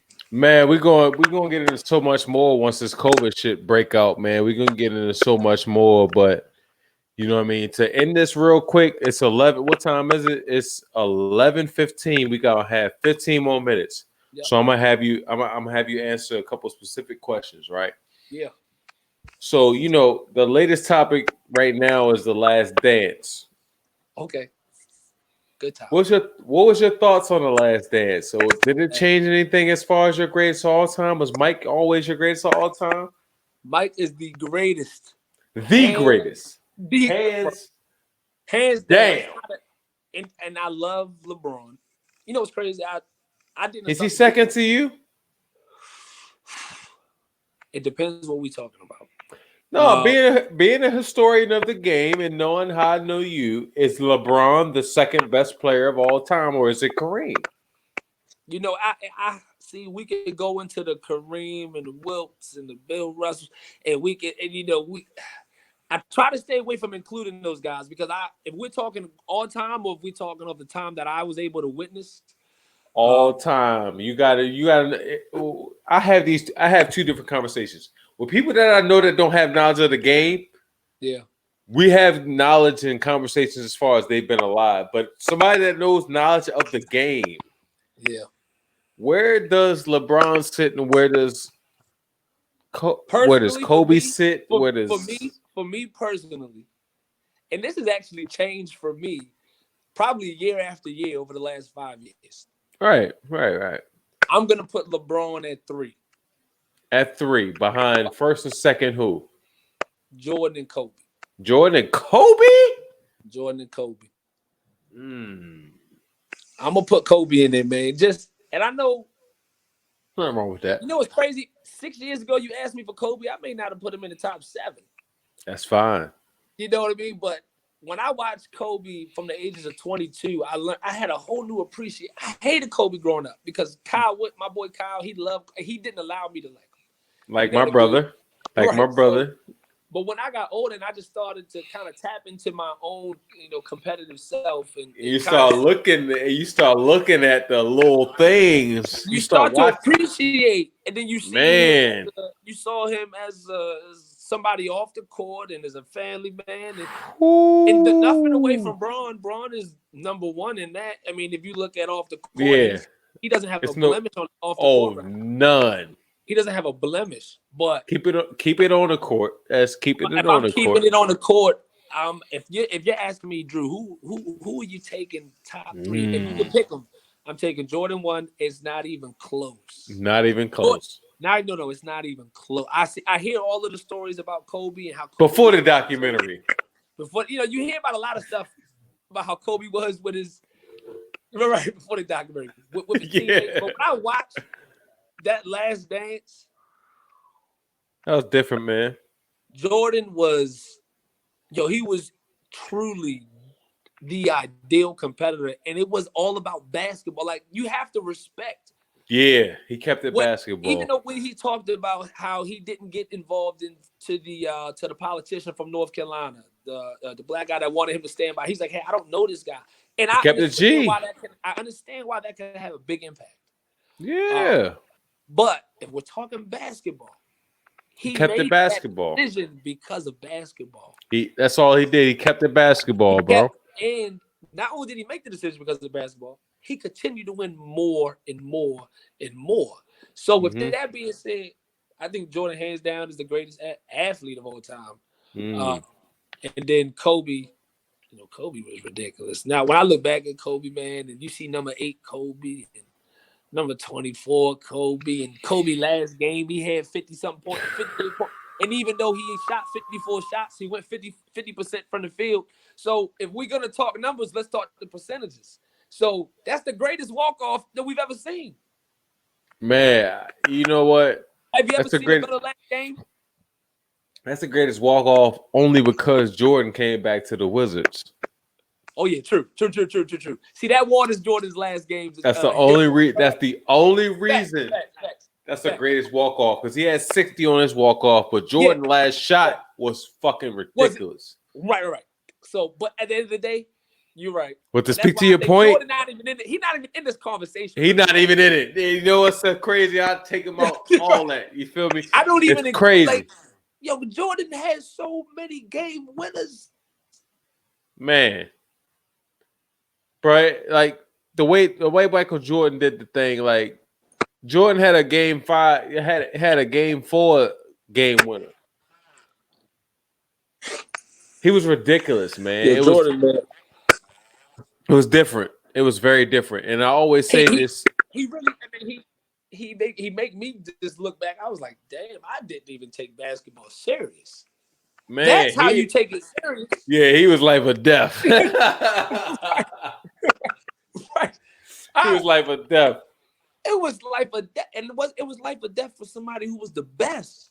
Yeah, he was the best, and it was like he was trying to prove nothing. He was at a point where he had to prove something, but once he got to the best, he was still trying to prove something. That was crazy. That's crazy. He said, man, after when Karl Malone won Play of the Year, it was cool. He deserved it. It's like year 14, 15. Bro, he said he deserved it. He had a good year, but shit, I'm here to whip their ass because he got played. Like, it's like, why are you even thinking like that? But you got a couple of them already. Jordan, you know what I mean? So it's to speak to your point though, and we gonna conclude on this. To speak to your point, like when you was trying to find something, you know what I'm saying? You was trying to find that edge and whatever, right? So to conclude this interview, my man Drew has transcended from being an athlete, prominent athlete, to being a prominent businessman, man. So what is the biggest thing that you take from coming from your amateur career and going forward and using that to get to the next step? Kind of give the youngins a little sense of how to navigate, you know what I'm saying? Because you was one of the prime athletes. It's not like you was one of the secondary or second tier athletes. They were talking about you for a long time. You know what I'm saying?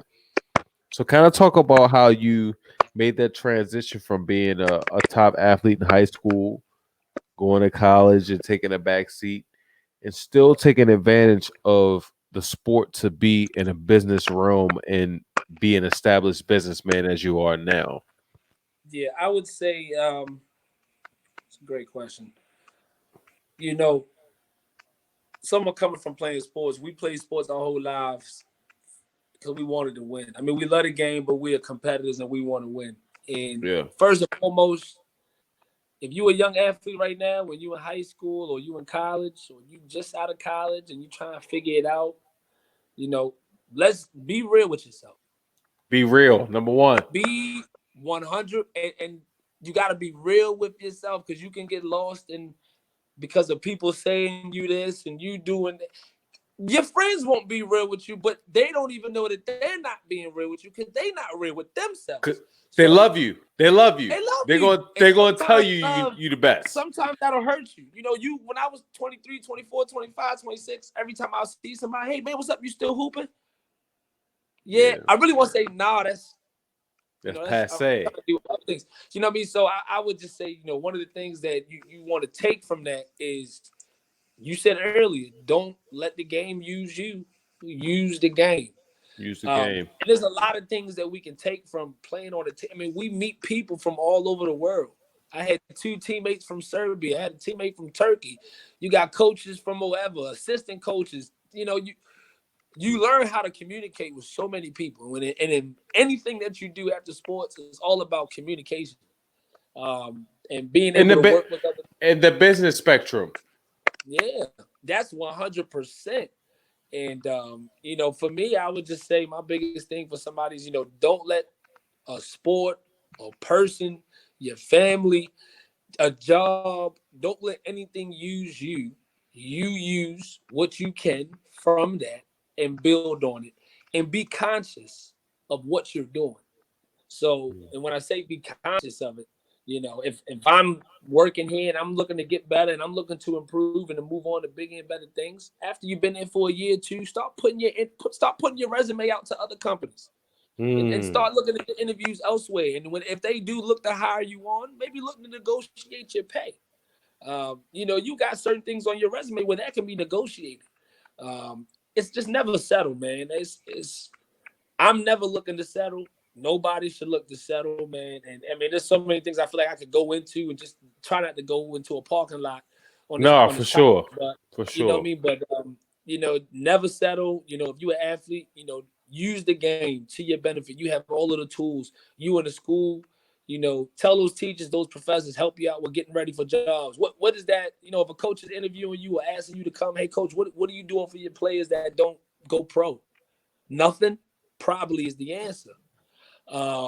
You know what I mean? So, and sometimes that boy is talking real talk. Y'all better make sure y'all listen. You hear that? You know what I mean? You hear what he talking about?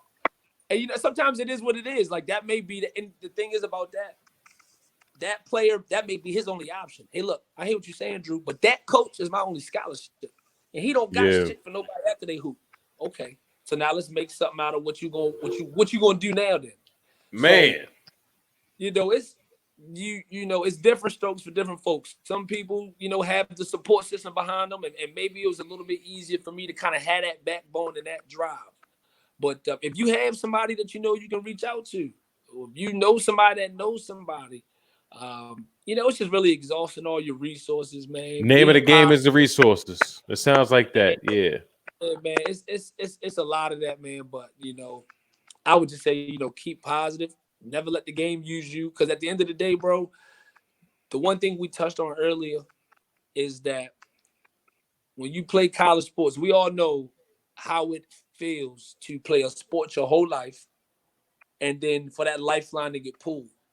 And you feel like you a fish out of water, actually, for a second. When I didn't play college sports for those first 2 years, bro, I lie to you not, I was a little lost. You know what I mean? I wasn't going to practice. I wasn't playing. I wasn't used to having teamwork. I didn't know what to do with myself. And that's why I see a lot of athletes kind of get lost and kind of set themselves back. I'm going to tell you like this. I ain't going to say what I was doing when I got lost, but go ahead. Yeah, but to your point, you understand what I'm saying. You know for sure. I mean? For sure. It's really easy to get there. And you know what? Even if you do go there, we all went there. I went through it. You went through it. Other people went through it.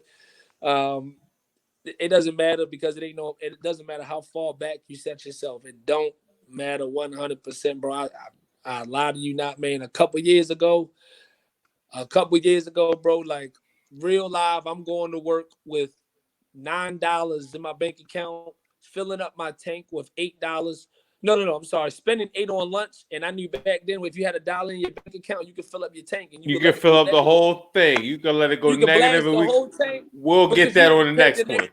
Right. We'll and get you next pay on the 10 next days one. later, it's gonna take that overdraft for you. Cool. Yeah, So- man, we trying to figure it out, man. We gotta get it done. Yeah, it's just about figuring it out and surrounding yourself with positive people. Sometimes we hold on to people that hold us back, and not being scared to take a leap. I mean, it's so many things, man. But You go through all those things to get to where you are now, man. yeah, 100%. And to be honest with you, man, you one of the people that I always looked up to. Like, you always was an upstanding person, like from all spectrums, from a business spectrum to even the physical spectrum, running 10 miles. Like, I look at that shit like, you might not even know, like me and my homeboy, like we talked about this shit, like this nigga ran 10 miles a day. I got to run 11 tomorrow. right.